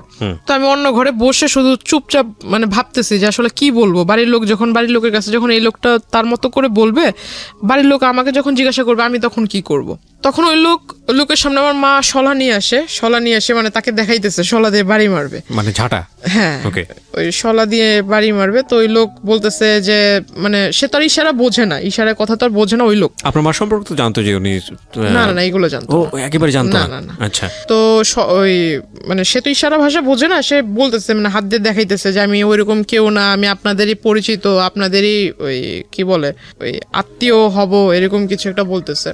তো আমার মা আসলে তো মানে মা তো রেগে আছে হাতে নিয়ে, মা বারবার বলতেছে তুই ঘর থেকে বেরো, এরকমটা বলছে। তো আমি ওই ঘর থেকে আসলাম, আসার পর তাকে ডিরেক্ট সবার সামনে জিজ্ঞাসা করলাম যে আপনি এখানে কি করে, মানে অ্যাড্রেস পেলেন কোথায়? বলতেছে যে বললাম না আমার কাছে কোনো কিছু অসম্ভব না, আমি তো সবকিছু জানি, তোমার সম্পর্কে সমস্ত কিছু জানি। মানে আমি আসলে খুব হতভম্ব। আমার নানা একবার আমার দিকে তাকায়, আমার নানু একবার আমার দিকে তাকায়, আমি একবার তাদের দিকে তাকাই, মানে তারা আমাকে গিলটি ভাবতেছে। আমি এখন মানে ভাবতেছি যে আসলে আমি যদি তাদের বাড়ির লোকেরে বলি, এরা কি আদৌ আমার কথা বিলিভ করবে? কোন দিক থেকে বিষয়টা নিয়েছে জানি না। তো নানা বাইরে এসে বলতেছে যে আমাদের বাড়িতে আজ পর্যন্ত যেই আসুক না কেন, সে যদি ফকিরও হয়, সে শুধু খালি হাতে মানে খালি মুখে যায়নি। এখন এই লোকটা যখন ভাতের কথা বলে ফেলছে, আর দুপুরের টাইম, আমরা এখন কেউ খাই নেই, তো ঘরে আমার মাকে জিজ্ঞেস করতেছে ভাত আছে কিনা। তো আমার মা আসলে বিষয়টা কি ভাবছে জানি না, ফ্রিজ থেকে পচা ভাত দিছে। আর তখন ফ্রিজ যে খুলছে, ফ্রিজের ভিতরে যে মাংস টাংস আছে, এইটার সেন্ট আবার উনি পাইছে, যেহেতু খাটে বসা ছিল, উনি সেন্ট পাইছে যে ফ্রিজের ভিতরে মাংস আছে, কিন্তু অথচ আমাকে পচা ভাত দিছে। তখন উনি বলতেছে যে আমাকে ওই কাঁচামরিচ দেন অনেকগুলো, আর পেঁয়াজ দেন। তো আমার মা ওই পেঁয়াজ টেয়াজ ছুলে টুলে নেই, ওইভাবে আইনা একদম তার খাটের ভিতরে ফেইকা মারছে। তো সে আসলে দেখলাম মানুষ নির্লজ্জ হলে কতটুকু নির্লজ্জ হতে পারে, মানে বলা নাই কওয়া নাই, সে হুট করে একজনের বাসায় আসলো, সে নিজে থেকে ভাত চাইলো, ভাত মানে তাকে যে মানুষ এতটা মানে তাকে দেখে এতটা খারাপ বিহেভ করতেছে, তারপর সে উঠে যাচ্ছে না, সে ওখানে বসে আছে, সে ওই ভাতগুলো খেয়েছে। খাওয়ার পর আমার নানাকে বলতেছে ভাই একটা কাগজ থাকলে কাগজ আমাকে দেন। তো পরে আমার নানা কাগজ এনে দিল, কাগজ এনে দেওয়ার পর সে লিখে দিল। আমার মাকে বলতেছে যে আপনার মেয়ে খুব ভালো, আপনার মেয়ে খুব মানে আপনার মেয়ের ভাগ্য খুব বড় হবে, আপনার মেয়ের ভবিষ্যৎটা খুব উজ্জ্বল হবে, আর যদি আপনাদের অনুমতি হয় তাহলে ও আমাদের দলে আসবে, দলে আসার পর দলের কাজ করবে, দলীয় কাজ করবে, তার ফলে আপনারা সবাই খুব ভালোভাবে থাকবেন, এরকম কিছু একটা বলতেছে। তো আমার মাকে যখন লিখে ওটা দিছে, আমার মা একদম কাগজ মানে যেটাকে কি বলে মানে হ্যাঁ, ওর দুমড়ে মুছে ওর মুখের ভিতর মারছে। তারপর আমি ওনাকে মানে বাধ্য হই ওনার কলার ধরে বের করতে। তারপরও সে মানে তখন তার যে আমি একটা পুরুষ মানুষ, আসলে যে কোনো পুরুষ মানুষের কলার ধরে সে রাখবে, রাইট? কিন্তু আসলে তার তখন মুখের ভিতর হাসি ছিল, রাগ ছিল না। আমি যে তার সাথে মানে এরকম খারাপ আচরণ করছি, যদি আপনাকে বিলিভ করি তাহলে এটা বলতে হবে যে সে তো জেনেই আসছে তার সঙ্গে এরকম ব্যবহার হবে, সো হি নোজ এভরিথিং। দাবার গুটির চালটা কি হয়? দাবার গুটিতে চালটা হচ্ছে যে আমি যে চালটা দিব, এই চালের পরে কি চাল দিতে পারে সে 8টা 10টা অল্টারনেটিভ যে ভাবতে পারে, সে সবচেয়ে ভালো খেলে। মানে নিয়মটা হচ্ছে এটাই দাবা খেলার। প্রত্যেকটা মানুষের লাইফ স্টাইলে কিন্তু এরকম, ও যেখানে এসছে সম্ভাব্য আচরণ কি হতে পারে আপনার ফ্যামিলি থেকে, ও সব কিছু হিসাব করে এসছে এবং ও মেন্টালি সেট হয়ে এসছে, যদি আপনাকে বিশ্বাস করি, এবং ওর কমন পড়ে গেছে তো রিয়াক্ট করবেন, এটা খুব স্বাভাবিক। তো ওইখান থেকে উনি যখন বের হয়ে চলে যায়, হঠাৎ করে মানে উনি যে বাসায় গিয়েছে বা অন্য কোথাও গিয়ে সারেনি, সে আমাকে হঠাৎ করে মেসেজ দিয়েছে আমার নাম্বারে, মেসেজে লিখেছে যে আমি আসলে জানতাম না তোমার বাবা মা এরকম, দেখে খুব কষ্ট হলো, আমি আসলে মানে খুব অনুতপ্ত তাদেরকে দেখে, তাদের এই বিষয় দেখে। বাবা তো নাই, বাবা তো তখন বাসায় নাই। না বাবা মার সম্পর্কে তো সেটা আগে থেকেই জানে, কিন্তু আয়েশা তো দেখছে আমার মাকে। আচ্ছা, বাবা কখন তো বাবা তখন কোথায়? বাবা তখন বাসায় ছিল না। বাসায় মানে আপনাদের সঙ্গেই থাকতো বাবা? বাবা আমাদের সঙ্গে থাকতো। বাবার সঙ্গে থাকতো বলতে কিচ্ছু জানে না? বাবা সঙ্গে থাকতো বলতে আপনার সপ্তাহে 7 দিনের ভিতরে বাবা আমাদেরকে সময় দিত 3 দিন, আর 3 দিন সময় দিত ওখানে। আচ্ছা আচ্ছা, যাওয়া আসার মধ্যেই থাকতো। তো আপনি বাবার সঙ্গে এত ফ্রি ছিলেন, বাবাকে বিষয়টা জানাতেন? বাবাকে এইসব বিষয় তো কখনো, বাবার সাথে আমার মানে বাবা আদর করতো, এটা ঠিক আছে, আমি তো প্রথমেই বলেছি যে আমার আম্মুর সাথে আমি ফ্রি ছিলাম, বাবার সাথে এইসব বিষয়ে কখনো না, কোনো বিষয়ে আলোচনা হতো না। ওকে, ঠিক আছে। তো আমি বললাম যে আপনি যেটা করেছেন আসলে কাজটা, আমার বাড়ির লোক এখনো অবধি আমাকে এই পর্যন্ত কিছু বলেনি, রাত হলে দেখা যাবে যে আসলে কি হয়। কারণ এই জিনিসটা যদি আমার মা এখনো অবধি আমার সাথে রেগে আছে, মা কথা বলতেছে না, আর মাও আমাকে ডাউট করতেছে। ডাউট করাটা স্বাভাবিক, কারণ একটা লোক এইভাবে কিভাবে আসবে? টু বি অনেস্ট, আমরা নিজেরাও করছি। তো আসলে এই লোকটা কিভাবে বাসায় আসবে? আমার যদি রেসপন্স না পাই কিভাবে বাসায় আসলো, এটা একটা প্রশ্ন থেকে যাবে। কিন্তু আসলে এটা ঘটেছে। তো আমি আসলে, যেহেতু আমি নিজে ওইখানে বাস্তববাদী হিসেবে দাঁড়িয়েছিলাম, তো আমি নিজে তো ঘটনাটা দেখেছি, আর এখন আমি জানি অনেকে এটা বিলিভ করবে না। এখন বিলিভ না করলে কিছু করার নেই। ফাইন, আপনি বলেন আপনার স্টোরি। হ্যাঁ, উনি আমাকে এই বিষয়গুলো বললো। হঠাৎ দেখি যে আসলে তারপর থেকে, ওই দিনের পর থেকে সে কলেজে আসে না, কিন্তু মেসেজ মানে 1 ঘন্টার ভিতরে কতগুলো মেসেজ দেওয়া যায়। এটা 1 মিনিটের ভিতরে না হলেও 5-6টা করে মেসেজ আসতেছে, তাও বিরাট বড় বড় প্যারা, বড় বড় সামারি। আমার জন্য সে এই চিন্তা করছে সারা রাত ভরে, আমার জন্য এটা ভাবে, মানে আমার বাবা মা এরকম, আমার ভবিষ্যৎ কেমন হবে। এই লোকটা যে আপনাকে কন্টিনিউয়াসলি পোক করে যাচ্ছে, আপনি তো তার সাথে এক ধরনের সম্পর্ক আছেই, আপনার বলা চলে যে উনি আসছে কথাবার্তা বলতে, আপনি বাধ্য হচ্ছেন, ফ্যামিলি পর্যন্ত ঢুকে গেছে। আপনার কখনো মনে হয়নি লোকটা সম্পর্কে আপনার একটু খোঁজ নেওয়া উচিত তখন পর্যন্ত? আমি তার সম্বন্ধে আসলে মাথা ঘামাইতেই চাই না। তাকে যতটা মানে আর্লি পসিবল হয় যে তাকে আমার এই বিষয়গুলো থেকে দূরে রাখা। তো মানে আমি সবসময় যেটা ভেবেছিলাম যে বাড়ি পর্যন্ত যেহেতু এসে গেছে, তো এর আসলে যত তাড়াতাড়ি দূরে রাখা যায়। আর আমি ভাবছিলাম যে আসলে আমার এই প্রথম সেমিস্টার তো হয়ে গেছে, সামনে আরেকটা সেমিস্টার আসবে, 2nd সেমিস্টার যদি দিতে পারি, আল্লাহ করে আমার 1st ইয়ারটা যদি চলে যায়, আর এর ভিতরে যদি এই লোক ব্যাঘাত না ঘটায়, তাহলে আমার আসলে মানে 2nd ইয়ারটা আমি কোনো মতো এখান থেকে এখান থেকে শেষ করতে পারলাম, বাইরে শিফট হয়ে যাব, এরকম একটা প্ল্যান ছিল। আসলে আমি তো ওই লোকের কাছ থেকে নিজেকে ছুটাতেই পারতেছি। মানে বিষয়টা হচ্ছে এরকম যে যেভাবেই পারি না কেন, মানে শুধু লেখাপড়াটা কমপ্লিট করি, কারণ ওনাকে ঝামেলায় ফেললে আমি নিজেও ঝামেলায় পড়ে যাব। ওকে, এরকম করতে করতে সে আসলে ওই সামনে আসে না, কিন্তু এরকম মেসেজ দিতে থাকে যে আমার এই বাবা মার মানে এরকম হাবিজাবি নানান কিছু বুঝায়, যে তোমার লেখাপড়া আসলে বাবা মা এরকম, লেখাপড়া করো কিভাবে, কে গাইড করে, এরকম নানান কথা। এক পর্যায়ে দেখলাম যে সে এমন কিছু মেসেজ দিচ্ছিল যেটা আসলে মেসেজ দেখে মানে তাকে অবিশ্বাস করার কারণ নাই যে সে ভালো মানুষ। মানে কিরকম? মানে লেখাপড়ার মানে তোমার বাবা মা এরকম, তুমি যদি কিছু না মনে করো, আমি যেহেতু তোমাকে প্রথমে অন্য সবার কাছে পরিচয় দিয়েছি দাদু হিসেবে, তো আমি ওই দিক থেকে তোমাকে দেখবো, প্লাস তোমাকে গাইডটাইডও করবো, কারণ আমি নিজেও মাস্টার্স কমপ্লিট করা লোক। তো আমি ভাবলাম মাস্টার্স কমপ্লিট করার লোক, যে তার মানে অনেক শিক্ষিত। তারপর সে আমাকে বারবার মানে মেসেজ করতো যে তুমি সামনে যেহেতু SSC এক্সামিনার, তো আমি তোমাকে কিছু বই, টেস্ট পেপার, মডেল কোশ্চেন ভালো যেখান থেকে মানে একদম কমন পড়ার চান্স আছে, এগুলা তুমি পড়লে একদম মানে 100 না পাইলেও 99 পাবা, এরকম একটা তার কথাবার্তা ছিল। তো আসলে সে আমাকে ওই বইটই এনেও দিছে। বইটই এনে দিছে বলতে মানে 3 থেকে 4টা বই এনে দিছিল। তো আসলে তখনই আমি বুঝতে পারলাম যে হয়তো লোকটা আসলে এতদিন যাই করছে, যেহেতু বইয়ের লেখাপড়ার বিষয়ে সে কথা বলতেছে, হয়তো ভালো মানুষ। তখন থেকে আসলে একটা বিলিফ তৈরি হয় তার প্রতি, আমার সফট কর্নার তৈরি হয় আপনার। হ্যাঁ, বলতে পারেন। এখানে একটা সাইকোলজিক্যাল ব্যাপার আছে প্রিয় শ্রোতা এবং দর্শক যারা দেখছেন, যে একটা মানুষকে আপনি যদি কন্টিনিউয়াসলি পোক করতে থাকেন, আপনার প্রতি একটা রিজেকশন থাকলেও মানে এটা কন্টিনিউয়াসলি যদি পোক করতেই থাকেন, লেগেই থাকেন, সামহাও কোনো একটা ভালো দিক যদি চলে আসে, ওই মানুষের প্রতি ফল ইন হওয়ার একটা সুযোগ থাকে, যেটা হয়তো আজকে যিনি গেস্ট এখানে আছেন তার হয়েছে। জি, ওনার মানে বইটই দেয়, আমি বইটই পড়ি। তারপর আবার দেখতাম যে উনি আমাকে বলতো যে আমি যদি কলেজে আসবো, তোমার কলেজের ওইখানে এসে তোমাকে ডিস্টার্ব করবো না, তবে তুমি যদি কিছু না মনে করো তাহলে আমার সাথে লাঞ্চ করবা। তো আমার একটা স্বভাব ছিল কি যে আমি প্রতিদিন ওইখানে পাশে আবার আপনার চাইনিজ ছিল, তো আমার একটা অভ্যাস কি যে আমি ফাস্ট ফুডের প্রতি খুব একটা নেশা ছিল। তো আমি ওই চাইনিজে ঢুকে একলাই এক টেবিলে বসতাম, যেগুলো মানে যে স্টুডেন্ট যে অফারগুলো ছিল এগুলো আমি নিয়ে মানে একাই টেবিলের ভিতরে বসে খাইতাম, প্লাস ছবি তুলতাম। মানে আমার একটা যে বললাম যে নানা নানু খুব আদর করতো, তো নানার কাছে বলতাম যে আমার এই বই লাগবে, সেই বই লাগবে, আমার একটু পকেট মানি বেশি দিতে হবে। নানাও বিলিভ করতো যে হ্যাঁ বই যেহেতু কিনতে হবে টাকা তো বেশি লাগবে, তো যে টাকাটা চাইতাম সেটাই দিত। তো তার কাছে থাকার না থাক নানির যে ব্যাগ আছে ওইখান থেকে টাকা নিয়ে দিলেও দিত। তো আমি আসলে ওই কাজটা করতাম। তো এটা আসলে সে নোটিস করেছিল, মেবি আগে নোটিস করেছিল। ইভেন সে ওই দিন আমাকে সেই মানে প্রথমে বলে যে লাঞ্চ করবে, আমি ভাবলাম লাঞ্চ করলে সে যে মানুষ কফির 20 টাকার জন্য ঝগড়া করছে সে কোথায় লাঞ্চ করতে পারে। তো আমাকে সে ওই চাইনিজটাতেই পরে ডাকে। আসলে সে ভিতরে বসা ছিল, আমি এটা খেয়াল করিনি। পরে ওই দিন আমি একটু মানে বুঝতে পারি যে আসলে হয়তো এই বিষয়টা সেও জানতো। তো তখন আমি আসলে শিওর হলাম। তারপর জিজ্ঞাসা করলাম, তাকে খুব রিকোয়েস্টও করলাম। ওইখানে দুই তিনজন ওয়েটার ছিল, ওয়েটার আসলে হাসতেছিল আমার কথা শুনে। আমি তাকে খুব রিকোয়েস্ট করলাম যে দেখেন আপনি আমার দাদু হন আর যাই হোক, আপনাকে আমি মানে আমার শ্রদ্ধেয় গুরুজন হিসেবেই বলি, ওইরকম ব্যক্তিত্বের ভিতরে আপনাকে রেখেই বলি।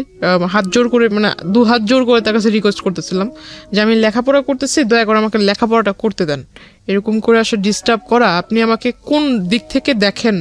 মানে আমার সামনে একরকম বিহেভ করেন, আর যখন আমার মানে ফোনের ওপারে থাকেন যেসব মেসেজ দেন এগুলো আবার একটু অন্যরকম। কারণ মাঝখানে সে লেখাপড়ার সাজেশনের পাশাপাশি কিছু আপনার মানে প্রেম জাতীয় কিছু, হ্যাঁ এরকম মানে ছন্দ মানে আমরা বুঝি, হ্যাঁ ছন্দটন্দও পাঠাতো। তখন ভাবতাম যে আসলে লেখাপড়ার জিনিস বিষয়ে লিখতেছে ঠিক আছে, কিন্তু এইসব যে ছন্দ এইগুলো পাঠানোর মানে কি? দাদু তার নাতিনকে এইসব ছন্দ পাঠাবেন? তখন জিজ্ঞেস করছি। খেয়াল রাখবেন যে ওর বয়সটাও কিন্তু 18 বছর, মানে যিনি এখানে বলছেন জান্নাত, তার বয়সটাও কিন্তু 18 বছর। এবং 18 বছর হচ্ছে মেয়েদের কিংবা ছেলেদের জীবনের আগুন বছর, আমি বলি এটাকে, সুকান্তের সেই কবিতার মতো। যদিও সুকান্ত ওখানে অন্যভাবে এটাকে নিয়ে আসছেন, কিন্তু টিনেজের যে বয়ঃসন্ধিকাল সময়, এটা আগুন বয়স। এখানে ভুল করা মানে এখানে ভুল করবে না তো জীবনে কোথায় ভুল করবে, এরকম একটা বয়স, সোজা কথায় যদি বলে চলে। বলেন। তারপর উনি আমাকে বললো যে এগুলা নাকি অনেক বড় বড় কবি, তার ফ্যান, অনেক বড় বড় লেখক কবি আছে, তো তার ফ্যান, তারা তাদেরকে ঘুম থেকে ওঠার সাথে সাথে নতুন নতুন ছন্দ মেসেজ লিখে পাঠায় দেয়, এইগুলো সে আমাকে পাঠায়। তো আমার কাছে মানে বিষয়টা আসলে বিলিভ ওইভাবে করিনি। তারপর ওখানে খাওয়া দাওয়া করলাম। খাওয়া দাওয়া করার পর আমি আমার মার জন্য মানে খাবার, এটা আমার একটা স্বভাব ছিল যে আমি কোথাও গেলে আমি মার জন্য বোনের জন্য খাবারটা নিয়ে আসতাম। তো আমার খাওয়ার পর আমি খাবারটা পার্সেল করে নিয়ে আসি, আমার টাকা দিয়ে আমি খেয়েছি। তো সে আমাকে বলতেছে যে আমি আজকে না হয় আমি বিল পেমেন্ট করি। তো আমি বললাম যে না থাক, আপনার করার দরকার নেই, আপনি শুধু আমার একটা কথা রাখেন যে আমি খুব উপকৃত হব এটা করলে, আপনি আমার মানে আমার পিছু ছেড়ে দেন, পারলে আমার জন্য একটা ছেলে খোঁজেন, কিন্তু আপনি আমার পিছু ছেড়ে আমাকে ভালো সাজেশন দিচ্ছেন, এটা ভালো দিক। কিন্তু যেসব মাঝামাঝি যেসব কথা বলেন বা যেসব SMS দেন এগুলো আসলে ঠিক না। তারপর আমি তাকে এই SMS গুলো আমি নিজে তাকে পড়ে পড়ে শোনাই। তখন পিছন থেকে ওয়েটাররা খুব হাসতেছিল। আমাকে একজন ওয়েটার জিজ্ঞাসা করলো আমি যখন বের হব, সে কিন্তু ভিতরেই বসে আছে। সে ভিতরে বসে আছে বিকজ সে, আমার প্রশ্ন হলো যে এতদিন যে সে আমার সম্পর্কে খোঁজ নিয়েছে, সে যেহেতু জানে যে আমি ওই চাইনিজে খাওয়া দাওয়া করেছি এর আগেও বেশ কয়েকবার একা একা এসে, তাহলে তার ভিতরে হয়তো প্রশ্ন জাগতে পারে যে সে একটা মেয়ে একা একা চাইনিজে এসে কেন খাবে, হয়তো নিশ্চয়ই কারোর সাথে খেয়েছে, এমন প্রশ্ন সে জিজ্ঞাসা করতে পারে। বা সে কেন কি বললো ওটাকে মানে কেন খোঁজ নিল না যে আমি ওইখানে একা একা কি প্রতিদিনই রেগুলার এসে খাই বা কত টাকার খাই, এরকম কিছু একটা। এরকম না করে মানে সে ডিরেক্টলি ম্যানেজার মানে এইগুলো আগে না করে ওই দিন যায় সে ম্যানেজারকে জিজ্ঞাসা করে। এগুলো তো সে আগেও করতে পারতো, যেহেতু সবকিছু জানে সে আগে খোঁজ নিতে পারতো। সে আমি চলে আসার পর ওই দিনই ম্যানেজারের কাছে যা জিজ্ঞাসা করে, সে করে কি মানে টাকা দেয়, টাকা দিয়ে মানে খোঁজ খবর নিবে আর কি, যে আমি এর আগে 2016 শুরুর দিক থেকে যে এই কয় মাসের ভিতরে সে কতবার এসেছে, আমার ছবি দেখায় কতবার এসেছে। তখন মানে ওই ফুটেজগুলো সে নেয়, ফুটেজগুলো নিয়ে ফুটেজগুলো সে করেছে কি ওই যে আপনার স্টুডিওতে মেবি ফুটেজ কাটা যায়, কেটে মেবি এডিট করা যায়, ওখানে কেটে ওই রেস্টুরেন্টে সে তার সাথে এক লোককে নিয়ে গিয়েছিল, লোক নিয়ে তার মানে ভিডিও করে সেটার সাথে ম্যাচ করে দিছে। অথচ ভিডিওতে ক্লিয়ার দেখা যাচ্ছে যে তার সাথে আমার মানে আমি আমার টেবিলে বসা একা, আমার টেবিলের সাথে কেউ বসে খাচ্ছে না, শুধু কিন্তু টেবিল ভরা খাবার, আমি একা, টেবিলের ভিতর অন্য কেউ এসে খাচ্ছে না। এটা মেবি অনেকক্ষণ সময় ধরে, এটা স্পষ্ট বোঝা যাচ্ছে, কিন্তু সে এগুলা করে মানে এটা পরবর্তীতে আমাকে আর কি ব্ল্যাকমেইল করেছে। তো উনি হঠাৎ একদিন আমাকে মাঝখানে আসলে তার সাথে আমার সম্পর্ক ওইরকম মানে আগে যাও নকটক দিত, মেসেজ টেস দিত, হঠাৎ দেওয়া হয় না, হয়তো মেবি তার ফ্যামিলিগত কোনো একটা প্রবলেম ছিল। তো তখন আমি ভালোই দিন যাচ্ছে। তো আমার কিছু বাবা তখন একটু বাইরে ছিল, ইন্ডিয়াতে আবার গিয়েছে, তো মার কিছু প্রয়োজনীয় জিনিস ছিল। তো তখন আবার বাড়িতে হয়েছিল কি যে আমার নানুর সাথে আম্মুর একটু কথা কাটাকাটি হয়েছে। তো আমি একটু খুব জেদি ছিলাম যে এত বছর ধরে আম্মু এখানে আছে, আম্মুকে এত ভালোবাসো, তাহলে আবার এত কথা কেন বলবা। খুব রাগ হয়েছে। তো আমি করেছিলাম কি, পাশের মানে 2-3 বাসা পরে পাশের বাড়িতে এক আত্মীয়র বাসাতে রুম ভাড়া দিত। তো আমি আম্মুকে নিয়ে ওখানেই যাই, ফার্স্ট ওখানেই গেলাম। তো যাওয়ার পর ওখানে কিছুদিন রইলাম। তো এখন আম্মু বলতেছে যে অনেক জিনিস কমতি আছে, এগুলো লাগবে। তো আমি বললাম যে ঠিক আছে, তা আমি নিজেই যাব। তো আম্মু বলতেছে যে তাহলে তুমি কিভাবে আনবে? তো আমি বললাম না, আমি একজন নিয়ে যাব সাথে করে, কারণ নৌকাওয়ালা হোক বা রিক্সাওয়ালা হোক, এদেরকে দিয়ে নিয়ে আসবো। তো ওখানে গেলাম। এই মানে কথাটা আসলে হয় কোনো নৌকাওয়ালাই লিক করেছে নাকি আমার এলাকা থেকে কোনো লোক লিক করেছে, আমি জানি না। পরে আসলে হঠাৎ মানে আমি নদীটা ক্রস করেও সারিনি, মাত্র রিক্সা রিক্সা নিয়ে একটুখানি ঢালের মানে ওই রোডের একটু ঢালে উঠেছি, তখনই মানে সে আইসা এরকম রিক্সা থামাইছে। মানে একদম ওই বিয়ের সময় যে পাঞ্জাবিগুলো আর কি পরে, এরকম লাল পাঞ্জাবি টাঞ্জাবি পরে আসছে, মাথায় টুপি দিয়ে আসছে। তো তাকে দেখে মনে হচ্ছে একটা যে রাস্তায় ভিক্ষা করে না অনেক মানুষ, মাথায় টুপি দিয়ে এরকম একটা লুক নিয়ে আসছে সে। তো আসলে আমি তাকে দেখে অবাক হই। সে আমাকে বলতেছে যে তোমার সাথে একটু কথা ছিল, তোমাকে আমি আর কোনোদিন ডিস্টার্ব করবো না, মানে একদম শেষ একটা কথা বলবো, সেটা আসলে এই পরিবেশে বলা যাবে না, একটা সুন্দর পবিত্র পরিবেশে তোমাকে আমি নিব। তো আমি বললাম পবিত্র পরিবেশ আবার কোনটাকে বলে?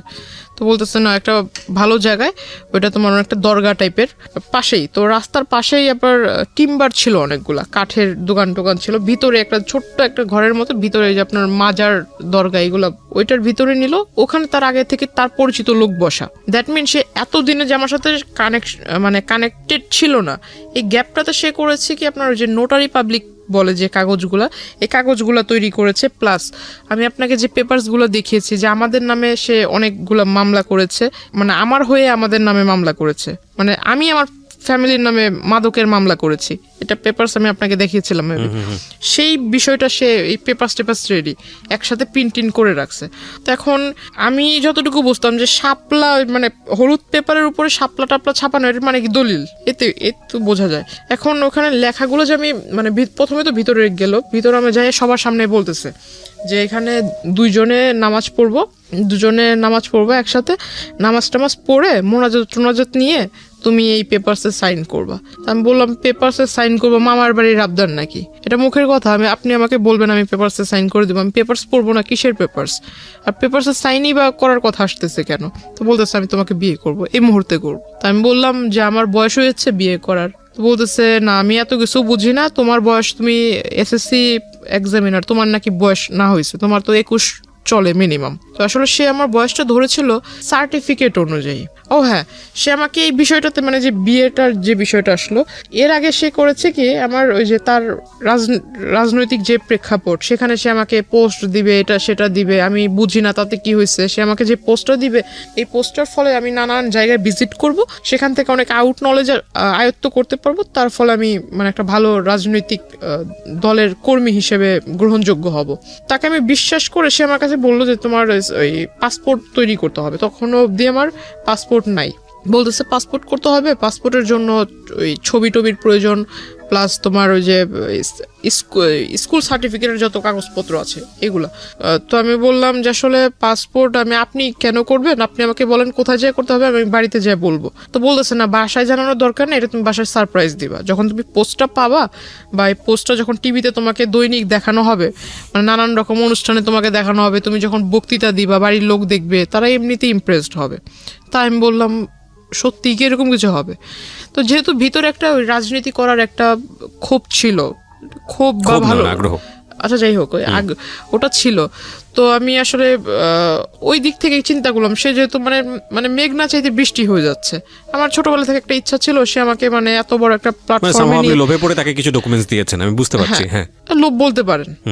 তো প্ল্যাটফর্মে দাঁড় করিয়ে দিবে, তো ভালোই, তো আমার ইচ্ছাটা পূরণ হবে, আমি লেখাপড়াও শেষ করে। আমি যেটা বুঝতে পারছি যে আপনি তাকে কিছু ডকুমেন্টস দিয়েছিলেন, যেটার বেসিসে সে হচ্ছে আপনার কি পুরো একটা পেপার তৈরি করেছে। আর আমি এত বড় একটা গাধা ছিলাম, এখন নিজেকে না বলে আসলে আমি এখানে আমারও ভুল আছে অনেক, যে আমি আসলে তাকে পুরোপুরি বিলিভ না করে বা তার সম্বন্ধে কিছু না জেনে আমার সমস্ত একটা ফাইল ছিল, সেখানে আমার প্রাইমারি লেভেল থেকে শুরু করে স্কুলের যত ডকুমেন্টস ছিল সমস্ত মানে ফাইলটাই তাকে দিয়ে দিছি। না, ফাইলটা দেওয়ার মানে মূল ফাইলটার ভিতর তোমার কাগজপত্র ছিল, ওই ফাইলটাতে সমস্ত মা সব স্কুলের যাবতীয় কাগজপত্র রাখে। তাকে সার্টিফিকেটগুলো বের করে দিচ্ছে, সে আমাকে বলতেছে যে না তোমার সার্টিফিকেট দরকার নেই, আমার কাছে আমি কিসে করে নিয়ে যাবো এই কাগজগুলো, কাগজ তো মূল্যবান কাগজ, যেহেতু ফাইলটার ভিতর আছে, ফাইলটা এখন এই ফাইলটা যা যা আছে এই সমস্ত কিছু আমি আবার তোমাকে ব্যাক করে দিব, তুমি আমাকে এটা দাও, আমি তোমাকে যা যা আছে সমস্ত কিছু ফিরিয়ে দিব। তো আমি গেলাম, সে আমাকে বললো যে ছবি তুলতে হবে, 22 কপি না 20 কপি যেন ছবি লাগবে বলছিল। পরে ছবি তুললাম স্টুডিও থেকে, স্টুডিওর ছবি আনবনবো করে আর আমাকে বলে মানে ডেট বলে না যে অমুক দিন আনতে হবে, ছবিগুলো আমাকে দিবা, এই ছবি দেওয়ার ডেটটা আর বলে না। তো আমি আর ওই বিষয়ে মাথা ঘামাইনি, ছবি স্টুডিওতে পড়ে রয়েছে। সে ওই সার্টিফিকেটের ফটোকপির সাথে ফটোকপি আর ওই আপনার ওই ফটোকপির ডেট দিয়ে সে আর কি বলে যে আমি বিয়ের বয়স আমার হয়েছে, কারণ সার্টিফিকেট আমার 4 বছর বয়সে মেবি আমাকে স্কুলে ভর্তি করা হয়, আমাকে বয়সটা বাড়িয়ে দিছিল কারণ আমার গ্রোথের কারণে। চাইলো আপনাকে, তারপর কি করলেন? সার্টিফিকেটের অনুযায়ী সে আমাকে ওই বয়সটা দেখায় বেশি। সে আমাকে যখন বিয়ের প্রস্তাবটা দেয় সবার সামনে যখন দেয়, আমি মনে করেছিলাম যে দরগাতে মাজারে তো অনেক মানুষই যাতায়াত করে, কিন্তু আসলে ওইখানে যারা যারা ছিল সবাই যে তার পরিচিত এটা আমি জানতাম না। সে হঠাৎ করে আমি যখন না করি যে না আমি সাইন করব না, আর বিয়ে তো প্রশ্ন আসে না, আর আপনাকে আমি বিয়ে করব, আর যদি বিয়ে করিও তাহলে তো আমার বাড়ির লোককে জানাতে হবে। তারপর সে আমাকে বললো এই কথা, বলার পর আমি বললাম যে না আমার যেহেতু বাবা মা জন্ম দিয়েছে, জন্ম দেওয়ার যেহেতু তারা জন্ম দিয়েছে বড় করেছে, এখন আমি তার বিয়েটা তো তাদের ছাড়া করব না, আমি বিষয়টা আসলে তাদেরকে জানাবো, একদিনের সময় আমাকে দেন, আপনি একদিনের সময় দেন, আমি এটা বাসায় যা বলবো, তারপর কালকে আগামীকাল মানে তার মূলত তার ওইখান থেকে আমার চলে আসা দিয়ে কথা। তো সে করে কি আসলে উপরে মানে সে হয়তো বুঝতে পারে যে আমি বের হতে চাচ্ছি, সে উপরে দাঁড়িয়ে মানে আমি তো বসা, সে উপরে দাঁড়িয়ে মানে খুব খুব মানে হিট কি বলে এটা, খুব হাইলি আমাকে একটা পাঞ্চ করে মুখের ভিতরে, আর তার একটা ঘুষিতেই আমার এখান দিয়ে ফেটে যায়, রক্ত বের হয়। তারপর সে তার হাতে মেবি ধারালো কিছু ছিল, আবার এইখানে মানে এভাবে মানে টান দিতে গিয়ে এখানে নাকের পুরো মাংসটা উঠে আসছিল। আমি আসলে খুব জোরে ব্যথা পেয়েছিলাম, খুব হাউমাউ করে কান্না করতেছিলাম। তো আসলে পাশে যারা ছিল তারা মিনিটের জন্য আমাকে ধরেনি বা ওই লোকটাকে বলেনি যে তুমি এটা করতেছো কেন।